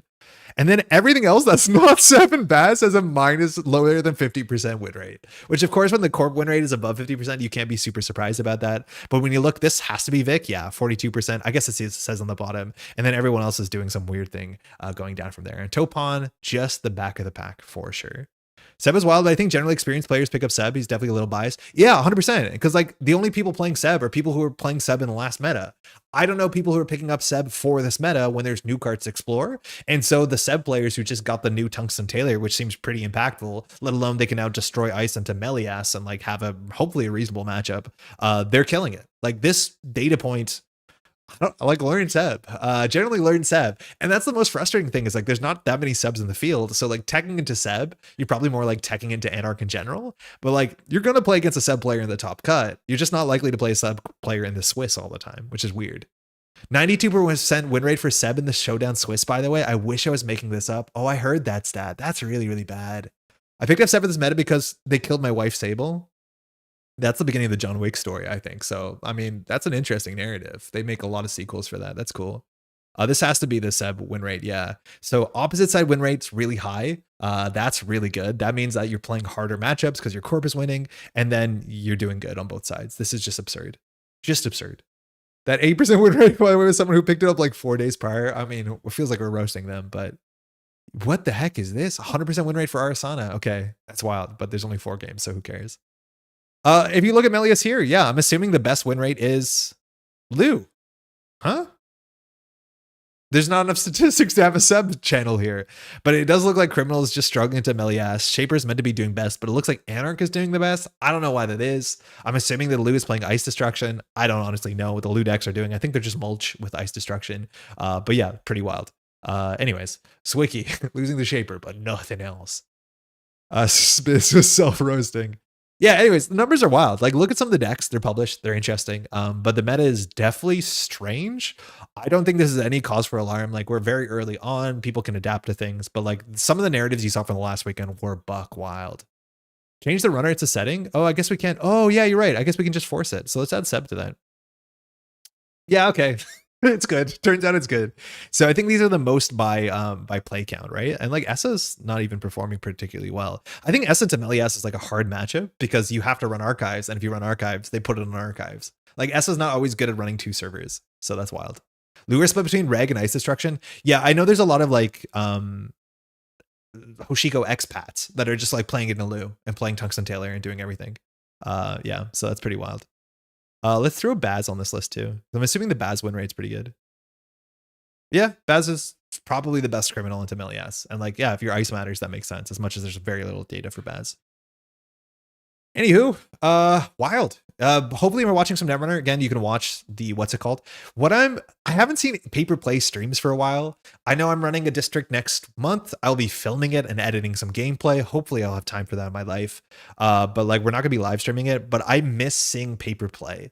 All I've seen so far is JNet play. There used to be so much filmed Netrunner play online. If you know Paper Play streams, please let me know so I can put them into the comments. Seb is easier to adapt to than Lat IMO. So many of the corps and top go were teched for Seb already. Trust op Kessleroid. Yeah, the trust op was really weird. Kessleroid, like, it seemed important, but I think every time I tuned in, the Kessleroid being 0 strength into Tungsten Tailor Rising Tide seemed okay. Yeah. Are there any deep dive decks? That's a good question. I'm assuming the Arisanas that are winning have 1 or 2 deep dives. I'm assuming every Shaper has a deep dive in it, but like the Shaper decks are not, I don't think they're converting particularly well, but like, I don't know of a Shaper deck. Like, what Shaper deck are we meant to be looking at? I'll be streaming NC District Saturday. Ren, do you have a link? That's sick. I wanted to get a stream table up for the Twin City districts this week, but I have not had time and energy. Stoid, streaming is so much effort. So don't feel like you're, you're cutting corners anywhere. Like, I do not stream my events because streaming is a full-time job and I can't run an event and stream at the same time. So yeah. Kaku Rainbow will be streaming, Kaku Rainbow will be streaming London. Hell yeah. Okay, that's awesome. So in terms of the Shaper decks that were being posted, we play Trojan.exe to some level of quality, and that's kind of all the Shaper decks are being published. Myriad made 10th at Apex Showdown. That's sick. We'll take a look at that. I think there's a big chance. I know a Dow did well in Barcelona. This came first in Barcelona, yeah. So that's cool. We'll check that out. But I'm assuming all the Hiram decks are not playing Deep Dive. I could be wrong. Myriad's not playing Deep Dive, but it's Hiram. This is beta build Orca and Hiram, which is pretty wild. We're only on 10 hardware. I don't get it, but Gatchamon's pretty nice. And then Larea's list is on Bravado. No Deep Dive either. So I don't know. Streaming is like running a second event at the same time, takes up like half the overall workload. Oh yeah. It's an absurd amount of work, let alone technology, let alone money. It's a lot. Too fast for Deep Dive is a sentence someone typed. I'm not saying that they're wrong, just that that's cooked. I don't know. I can't tell. Melias is not too fast for Deep Dive. PD seems to be too fast for a Deep Dive. And I do want to say, like, one of the coolest things, if about this, is it does seem to some extent there is no corporation that you can play that doesn't have a deck that's competitive. Right? And maybe it's because the corporate rate is above 50. But like, if you want to play NBN, there are options, right? Like, I think Epiphany is really solid right now. Not a lot of people are playing it. Nebula, we can all forget about it. HB has a couple of really good decks right now. Wayland, you have your choice. You can pick your flavor. Op seems to be the most consistent way to deliver anything in the format. But like, hey, that's good. And then of course, Jinteki's doing Jinteki stuff. But on the corp side, you have ability to do whatever you want, which is awesome. What the heck is the PTU win rate? It's really high, but there's only like 2 players playing PTU and they did a good job. So shout out to the PTU players, but this is not a data point we should care about. Please forget Nebula. Please forget Nebula. It's really important you forget Nebula. Basically, every Wayland seems really solid right now. They seem very samey, but they seem solid. Yeah, these bars are, the bigger these bars are, the less like the data is consistent because there's just not a lot of data. What is this breakdown at? Oh, I'll always put the link in the description, but this is Spider Bros Maker's Eye, makers-eye.com. It's fantastic. And specifically, we're just looking at the last like meta, which includes the last 21 district tournaments. Fantastic website. Spider Bro did a great job. Flood is 100% too fast for Deep Dive, not to mention the gems you can touch is worth 1 point. Yeah, and train, like just train. Let's just play train. Let's just play train, seems good. Because Nuvim, BTL, and Zwicking can all be slight shifts on Rush Wayland. They all seem slightly the same. Like, they all just seem like slightly different ways you can deliver, Basalt. I'm scared of what Mirror Morph would look like if I was playing PD instead. Import deck, let's go. All right, let's just look at this list really quickly. So we need to know what we have. Our early economy is bad. If you don't draw a fully operational, I think you lose the game, but we are a 44 card deck. Now our agenda suite, we need to score Melias in most games. Synchro we put on the table. Power sub B is actually really important. We need to use PD to bring back economy, my guess. Drafters are really bad face checks. We have 3 of them, but we need to get an event in the bin, and planogram's really nice for that. Should be okay. Are we playing some Stowaway? Are we? Droids? We did. And honestly, I had a bad time. Some of that was self-inflicted. Some of it was like just not a good time for Andre. Hopefully you're doing well. Vic is also not converting. That is the wild thing. And I do think like people have to change how they're playing Criminal. It looks like Baz is really nice, but like aggro Dreamnet Crim doesn't seem like it has the matchups it wants. Maybe it eats a Yuko. I can't tell. PD bring back Flood unless you have a second Flood in hand or you're really poor. Yeah, the fact that you can do Flood and then threaten Flood the next turn with like Wage Workers, Warm Reception, like Humanoid is pretty wacky. When we played against Impish, Impish brought a Flood back on turn 2. I'm like, you definitely bring back a fully op here. I'm assuming at that point he probably did draw another Flood when it mattered, but I don't know if it was wrong or not. Popped off on my meetup with a hyperpowered ob. What is the hyperpowered part of it? Playing a lot of Melias, I kind of love facing Vic because they want to run every turn and I can corral them into the central I call. Yep, yeah, I've been on the wrong side of that matchup before, and you just can't run archives for DreamNet value. So like your ID text becomes blank unless you're like really set up to like, just play mid like into Glacier and just get, your leeches and your Chesvas and play daily casts.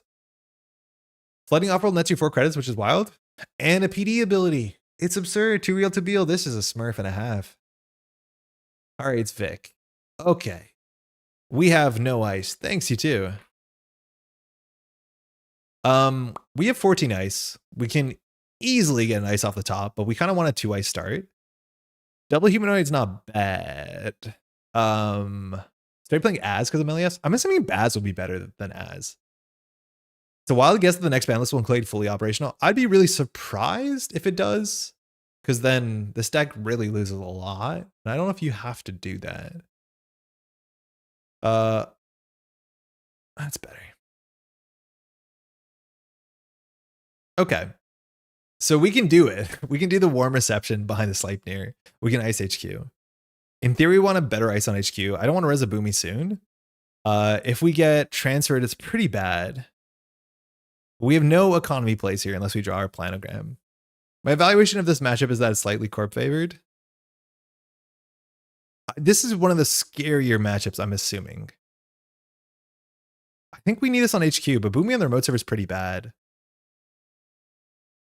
I'll try this. At least if we get Boomerang transferred, we can res 4 duck 1.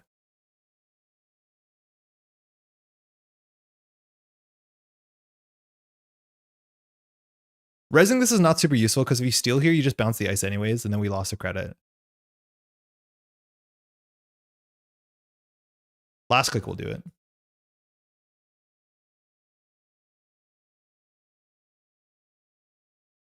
We can't score here, but it's funny.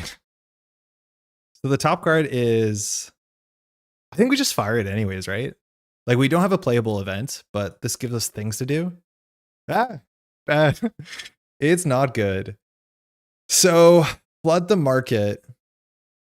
We can get this on the table clicklessly, but we can't score it. So what are we meant to do here? This feels fragile. This is a public service now. Oh, we're yelling. New STS2 beta patch just dropped. This is not a drill. I've been enjoying that. I'm actually on Ascension 7 for a character, which I've never really Ascension Slay Spire, so I'm feeling kind of clever. All right, thinking. So HQ might be pressured here. We just want to set up ice remote servers. They don't know what we have. I think we want to get the card in a remote, or sorry, in front of a remote, because we can always just put the Warm Reception in. We'll see how this goes. Way ahead of you. I don't have a good job of like catching up with what the patch notes are for STS. I've just been like jamming, hoping it's good. All right, so we can use this to install anything. There's no way we can score off the top deck unless we draw a 3-2, but the deck has no 3-2s. So I think we just put off-world in server 3 and we get on with our life. Okay, draw once here. This is bad, so we just need to find an ice. Oh, that does help a lot. We can draw and discard here. This will get something on the table, but we just need the money. I think we can just get all the money in the world. I don't love it. I think we just get all the money we can. Because next turn, Warm Reception installs the powers that be. If we do flood the market, it's only 2 clicks for 2 advancements. It's not good enough. We could keep this for next turn for a draw, which actually might be more impactful. Whatever, I'll just take the money now. Yeah, I don't love this. The deck only has 2 Spin Doctors, I think. So our card draw is a bit more limited. Okay. Yeah. Now, if they don't res a, like, this is not good on HQ. This Sleipnir would have been a bit better here for sure. So this can be bad for us because we can lose 4 points in a single turn. Yeah, they're gonna keep the boomerang here. Oh, this is last click. Oh. That was creative. Why did they just lose a click for fun? They lost a click for fun. Why did they lose a click for fun? What? R&D ice needs to be remote ice? Yeah, I think you're right. 100%. Can we do it? Yeah, it seems like a misclick. We can trash our daily casts. But if we install Cyclotron, we can flood the market for 2 advanced. Not good enough. So this needed to be on here for sure. I think we trashed this daily cast, but then we're getting like transferred again. Yeah, I think we tag trash the casts. We have a planogram we could draw into once. Do we do it? Do we do it? Yeah, the ice on this remote server would have opened up plays. Do we last click go up to 8 cards? When in Rome. Order there wasn't good. I don't think we need 2 of these. Yeah, we so rip it. We should have done that first because we might have installed, but losing the cast was good. They removed the tag with Vic. So we can get the synchro on the table and score the off-off, I think. Carpe Diem is archives. You can make the run for fun. Throwing this out gives us a bit of information. They always can run this for a click, but it's just a Chesva. Okay. So we can start a turn, put the synchro on the table. We can res the synchro. We can do 2 advance, res powers. Yeah, we kind of are cooking here. They aren't dealing with their table though, which I reckon they should. So this costs 3, 4, 3, 6, 7. Wait, we don't have enough money to do this, right? You can score off-roll here? Yeah, we can't res the powers though. Because this is 3, this is 3. I think we're short credits. Because we have to do 3, 4, 5, 6, 7. No, we're short of credit. We can't score, can we? I don't think we can score. Because we need to do flood. Install wage? No. Oh my god, I was trying to synchro. We could have just waged triple advanced, quad advanced. I'm such a monkey. I'm trying to synchro because it's like the cool thing to do, but apparently that's wrong, Andre. Whatever, shut up. But that's fine. This is fine.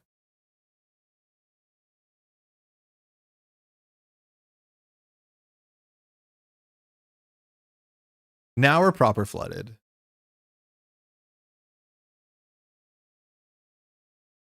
It's a surprisingly nuanced deck. I mean, install wage workers for advance is if you're calling that nuance to make me feel better, I appreciate it. I just wanted to kickflip. They should really trash this. Good. Carmen, that does not break anything really well for us. Okay, I don't think we synchro here. The wage workers we could have installed clicklessly. Place terrain directly into Synchrocyclotron plus double try Visitron. I mean, I think we still do it. Because this is now 3 credits for F it. Or we could just do wage workers triple. No, this allows us to repair Hermes, which is not that bad actually. I don't know why we res that. I'll take no further questions.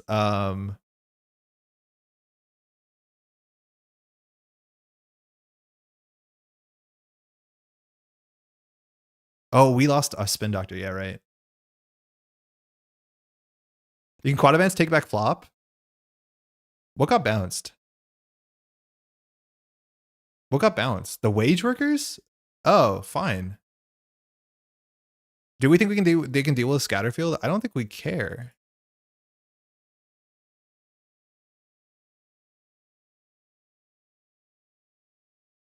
Yeah, it was the wage for sure. I'm assuming they would have bounced ice because bouncing the unknown card does not change the float the market, but bouncing an ice or a card in the server bounces the float the market.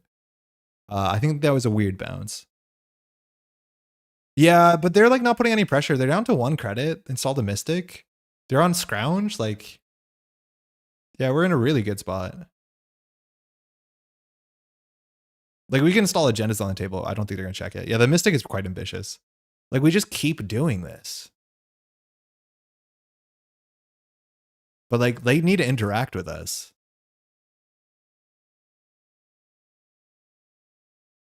It honestly might be right to ice HQ. Oh, but can we win next turn? If we install the Hagen on wage workers, We install the agenda. We place 4. We advance. Yeah, if we hold the agenda, we win. Sorry, if we hold the ice, we win. Because we put the ice here. We install. We put 4. We put 5.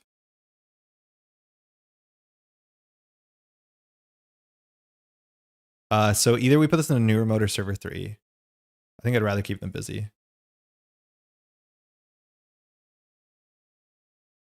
Yeah, let the Dreamer on the table is a bit risky. All right, there's the Mystic Payoff. They have 1 click to steal the Melias or to deal with one of these servers.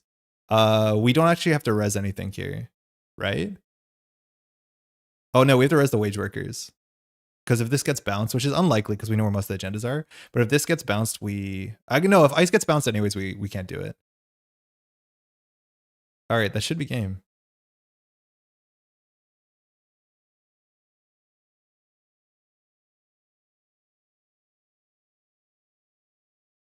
Shut up. Oops. Whatever. Whatever.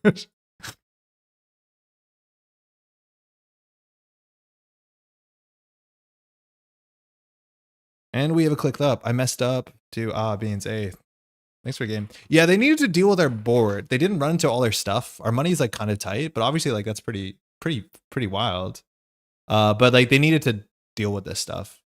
Pinhole, a boomerang, a face check, any of that stuff really helps. Like they allowed us to do whatever we want.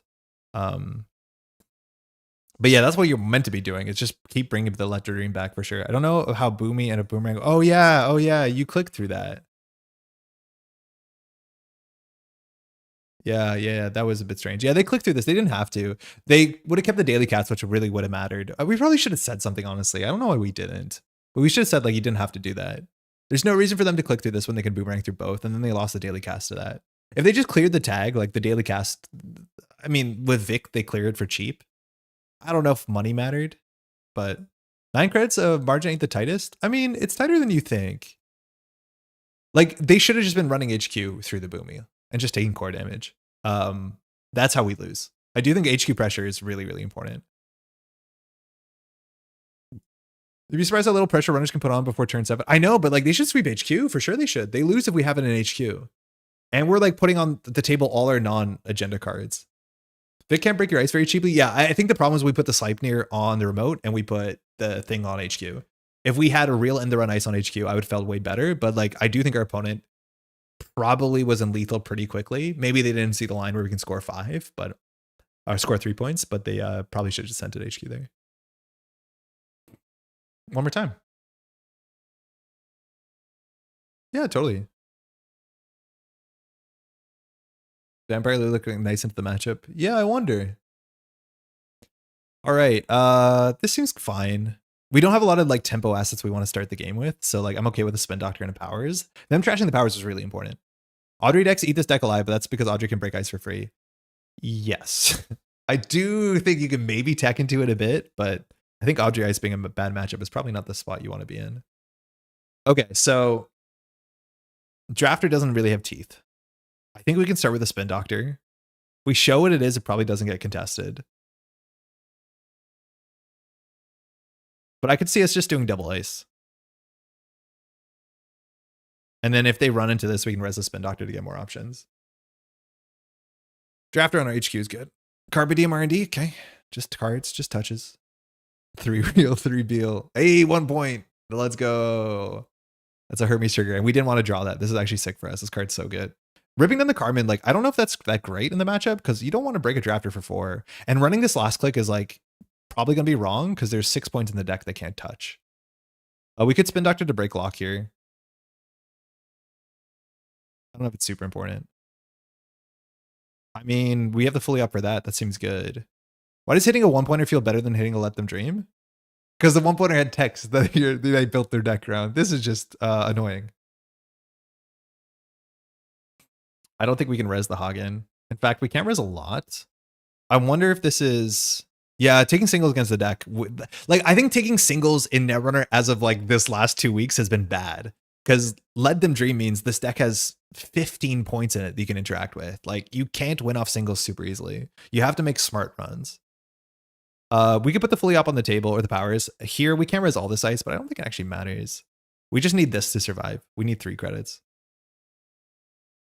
But yeah, singles, especially because you don't have, like, Vic does not give you benefit from singles, and, like, we don't have Sable, we don't have Hosh. Yes, like, touching singles is expensive. You want to flop? I want to flop off of this. Like, I want to flop off the humanoid, but maybe I don't need to find an event for this. I want a game after stealing 3x LTD. What a slog. Yeah, I believe it. All right, so can we fast events out here? No. But we can put 2 cards on the table and then flop. So it doesn't matter if we put it behind the blade or not. So we could ice R&D. There's still a lot of points in there. I think putting a fly swatter there is fine because we have another Hagen for HQ. Or for the remotes. I don't love icing up R&D. It's probably wrong. Especially with the flood the market. Yeah, let's not do that.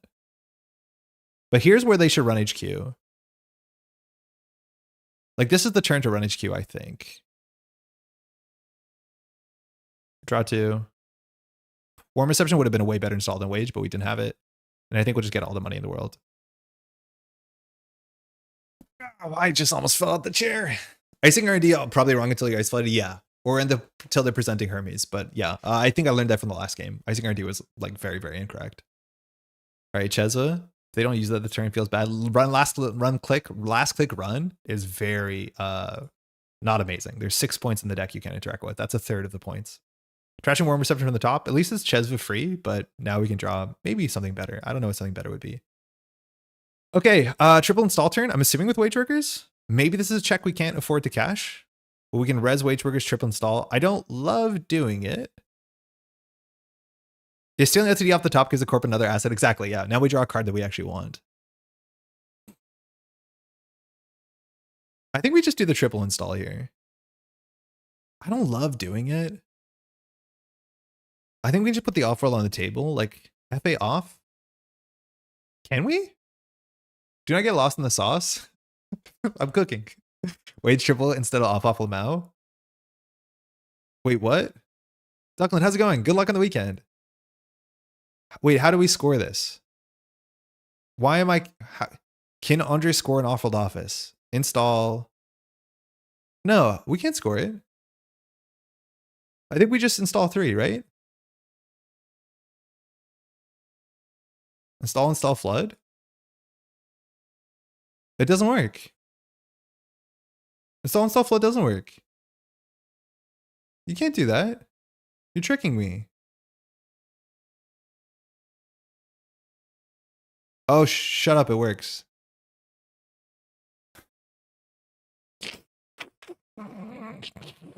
Shut up. Whatever. This is silly. Cyclotron has text. I didn't think we'd have a click left. I'm so exhausted. Tonight has been like really not prepared for the amount of sort of Netrunner we're playing tonight. Like, I want to just play Hoshiko with companions tonight. But no. Like, we can just do it again this turn. And have a click left over. Our opponent needs to deal with the table or this is going to feel so busted.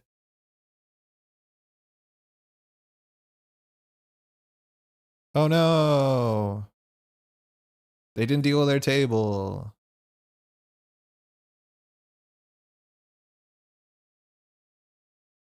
Flop first? Why? It doesn't fire Wage Workers, right?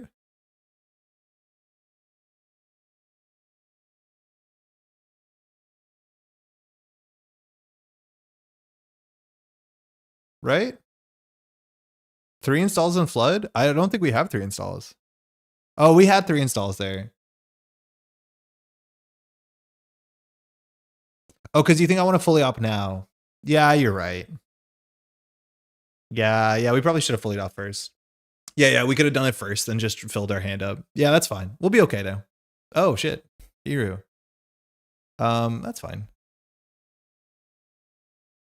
Yeah, I could see it. I didn't think what we're gonna do with our click left here. Draw whole deck, find Melias. Yeah, the Melias is the really thing that we want here. They see 3? Nothing?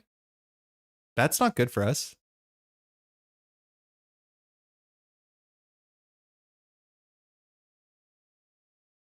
So fully up can break lock. If we find a red level clearance or nano management, we can still do something really good here.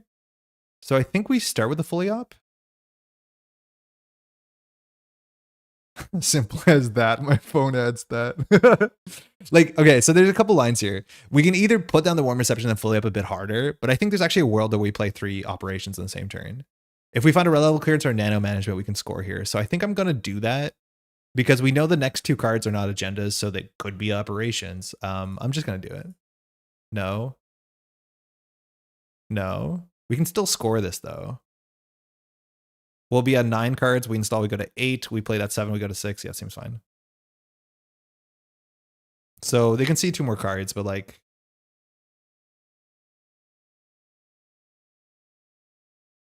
I mean, they really need to deal with our board.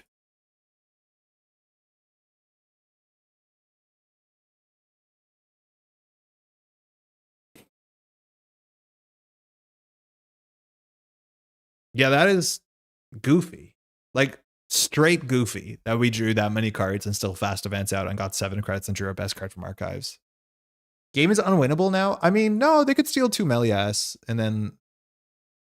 I don't know, it seems hard. This deck is wild, yeah, but our opponent needs to deal with this stuff. The thing is, like, their economy wasn't managed particularly well because they, like, hard cast a Carmen on turn 2. So, like, they're suddenly in a bad spot. But they just need to, like, boomerang and check this stuff. Wow. I think there's a world where you pick up flop, not flume, and just draw another flume. Yeah, I could see that. We've seen 2 flops, so yeah, I think you're right. I could definitely see that.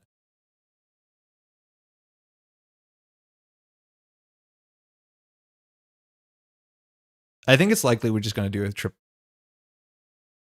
a triple install turn. I'm going to do it on top of this one. I guess we might as well just do it here.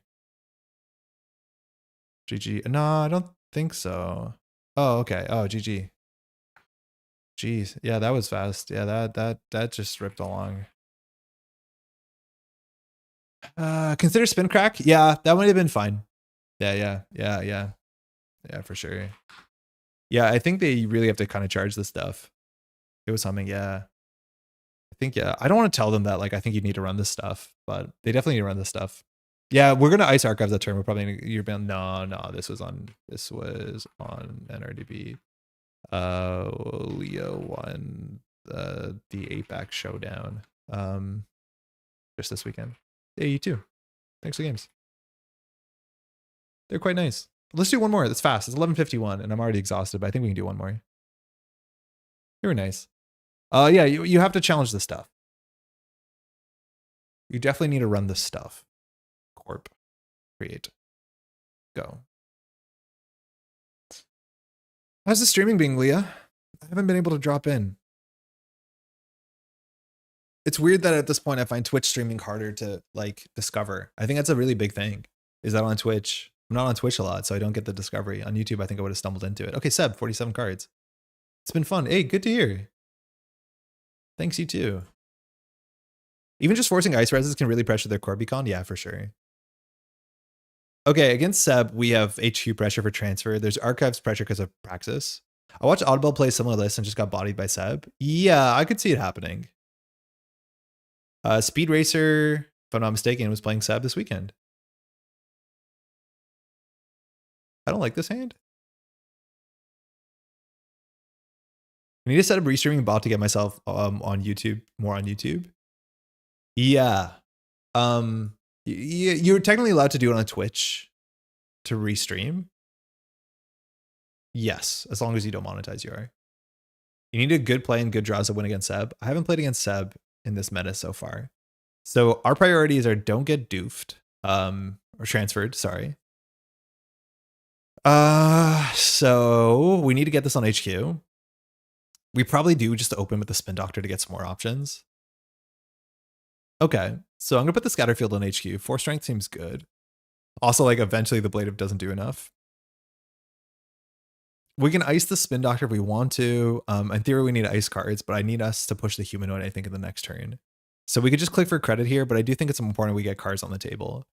We could get a Warm Reception down, but like Seb's probably gonna trash this.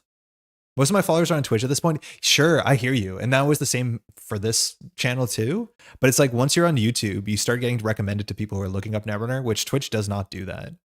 I can't tell if we want to put this on the table or not on Iced.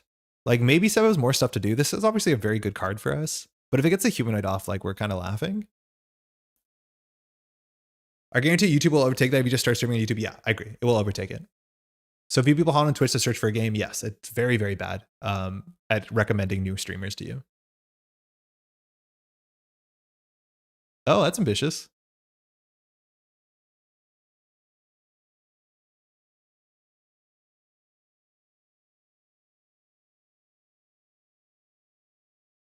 Hey, KCD, how you doing? I saw your name on the NPC thing. I was looking at ABR. Hopefully you're well. I guess we'll res it. So we draw an ice here. We can like fully up. Okay. Nice. That's a really good ice against Seb though. So I wonder how we're meant to use this. I wish it was easy to see people you follow are live on YouTube as it is on Twitch. It does on mobile pretty well, but yeah, not the best on desktop, I don't think. Yeah, Leah, let me know when your channel's up on YouTube if you get to it. I'll shout it out for sure. I ran Seattle and NPC districts, was a blast. Yeah, it seemed like a great event. Congratulations.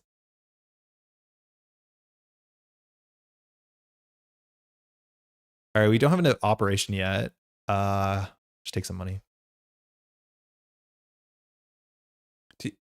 As a user, it's a huge hassle to get on Twitch. There's usually enough for me not to bother. Yeah.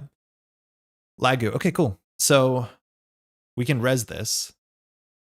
We can fire a humanoid. New remote. Maybe that was a reason not to do the fully up. Can't wait for an NPC TO this weekend. Yeah, unfortunately, I'm not going to make it, which has been a bummer because we've been missing like a lot of big Toronto events, but it seems like it's going to be a great turnout. Ken, I hope you know that the venue, I think I had to get changed at the last minute. Okay. 15 credits and a tag. We've already fired Lago here. We have to top deck a fast advance piece. So like we don't have it. I could put the off-world behind the Sleipnir. That's like a hard one to deal with. You need 2 pieces. So we can do 1, 2. We can also like jettison agendas here, which is good because fully operational. We'll draw for the, we didn't find it. I don't want these 2 agendas, so we can draw once more. 1, 2, 3, 4, 5. But this card actually is doing something. I think, okay, there we have it. Gain 2, gain 2. Okay, so we can throw some stuff out here. We need the flood. Powers is good. The reception we don't necessarily need, but we're gonna have to discard 3 anyways. So I guess we're gonna lose the spin. That's fine because we can always warm reception to here. Element OP circuit. My YouTube recommends. How's it going by that? I don't know. Getting back into this suggestion where NSG, Neon Static, and you right off the rip. Hey, I wonder if you're also from the Northeast or like Eastern states because I do think recommendations are actually like a fair bit regional. Like I know Dull Bulb is getting a lot of recommendations from people in EU, which is sick.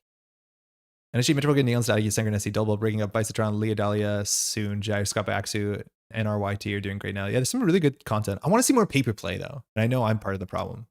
Good guess. Yeah, right? So there's 4 points in archives. 4 points, right? Cyclotron was trashed and Humanoid was trashed. Sick. Okay, so Spin Doctor wasn't used. So we can warm reception the powers and we can score out. Lovely Midwest Netrunner organized play. I think Off the Grid was just announced. I think it's a cash tournament again. Paper play requires so much. It does. But like, does it hit different? God, this is good. Off-world, gain 7. PD, I'm going to go for the card that we want. We can install a card on the table. Like, I kind of want to do Synchrocyclotron. Do you want to pop install powers there? I don't think I mind. Because, yeah, I could see it. I've been correct. Maybe we just ice this up, though. Like, I could see icing this up being correct. Yeah, I actually do want to ice this up. I think it's that important. I've always and will prefer paper play, but shooting is such a pain. Yeah, it is. It is. It really is. I'm happy that we have the paper studio, but why not ice TBTB? Aha, got you there, Cold Lava. Badge, Grimond, fine. It's because you want to go from archives all the time. The ad click was a miss? Sorry? What got trashed? Red level clearance. Okay. Could have pre-iced flood. Oh, shut up. You're right. Yeah, very, very important. We could have iced this and then saved a click there and got something from the bin. Oh, I see why you're saying that. So I was being cocky when I shouldn't have. This predictive is going to be good for the matchup. So if we do a scatter field, we can fill it with garbage. Oh, I forgot we didn't have an agenda. Huh. Maybe I should bring my camera to London. You do? Yeah, but I don't think we can do anything with this one. We can only get this installed. Predictive is precise. Yeah, I think we predictive here. I think we trash the Manuel. But I think actually we ice up archives.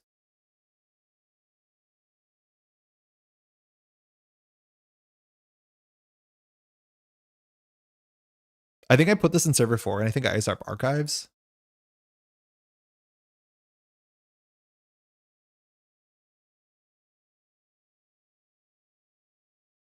All right, lost the Devil Charm's nice. Let's see what happens here. It's a bad matchup, so I think you play aggressive and jam the trains. Yeah, I'm going to jam 1 for sure. Maybe we jam 2 because we got to click back this turn. We could win next turn. I don't know what the 6-point combos are. Bosch listen to transfer. This seems acceptable. Melias is not safe here. We also get to install a card from HQ. Wait a second. Really quick, how do we win? How do we win off the sport? I need to know how to win quick. Because this is the turn.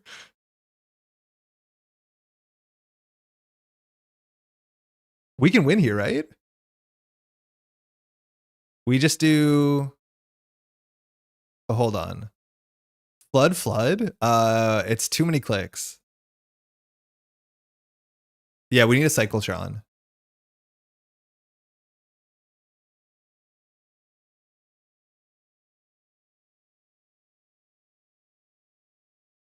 Oh, you get a click back from train? Shut up.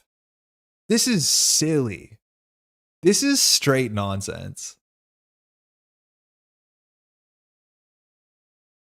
What the excuse my language. What the fuck is this? We don't have to do anything here.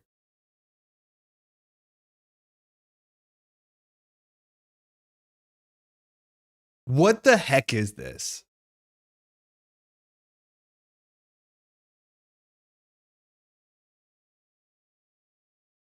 Wait, but we can't do it because we score this, we lose a... No, we can't. How do we do it? Because if you flood 1, it gets 5 counters, but then we have to score it to get the click to play the second flood. Yeah, we can't do it. Powers as text? Oh, fine. Yeah, we're fine. We're fine.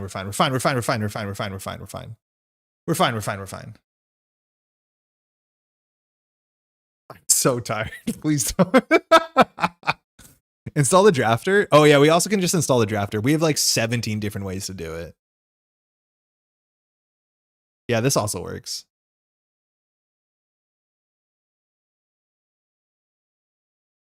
Not messing it up. We only need 1 flood the mark. This is silly. This is BM. Wait, did I mess it up? No, we just haven't got the click yet, right? Right?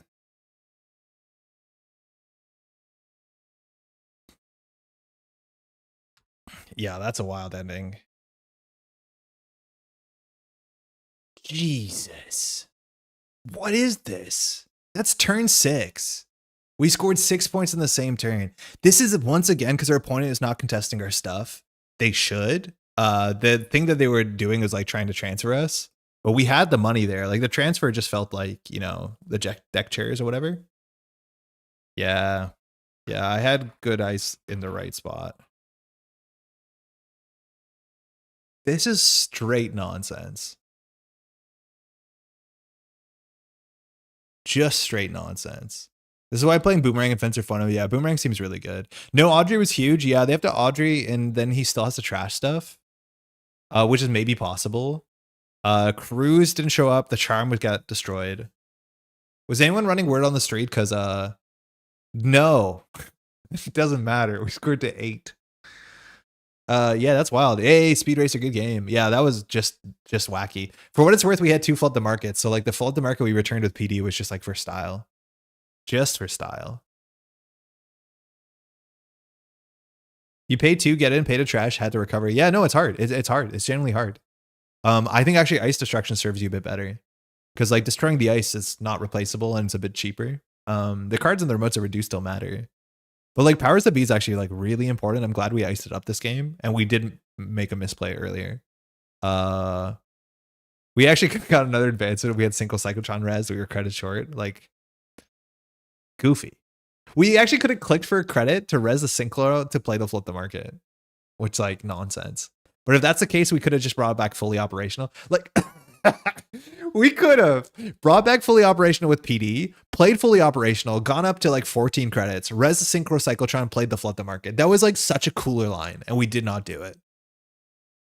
Gyro, today got better after we started playing PD. Oh, Synchro's first double. Yeah, never mind. You're right. It's not the one double, it's the first double, so it wouldn't work. Yeah, good catch. Yeah. We would have thrown the game. We would have thrown the game for sure. Yeah, he's lost in the sauce. I mean, it's fine. Wow. Yeah, wow, wee wow. That's a deck. It's a deck and a half.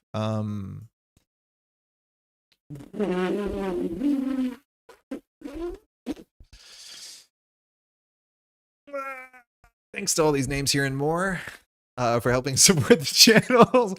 I was a mess tonight, I'll be honest. I'm drinking coffee at 9. I really need to catch up on sleep. So streaming to midnight is probably not a good thing, but I really appreciate all the support so we can do stuff like this. It's always a ton of fun. Hopefully you're all doing well. These names here and all their daily cast patrons support the channel so we can do stuff like this consistently. Mind you, yesterday I was recording till past midnight with Jeff to do the tier list thing, which will be up in the near future. I think Jeff's side gets up first, so we'll put some like soft pressure on him to get that done. He's a busy man, has a kid, it's fine. But yeah, if you want to support the channel, you can find a link in the description on Patreon. Any amount of support is like incredibly appreciated. I'll have a link to so much stuff you can watch in the description. Mind you, there was a big streams last weekend when it comes to the showdown. There's going to be streams this weekend. If I get the links in, that would be fantastic. I'd love to link those in. Please hit me up if you have the links in at any point in time. Just time for the end classic. And yeah, check out the thing that I did with Dull Bulb. It's like really quite fun. Turned out really, really nice. And I think we'll have to return the favor at some point soon.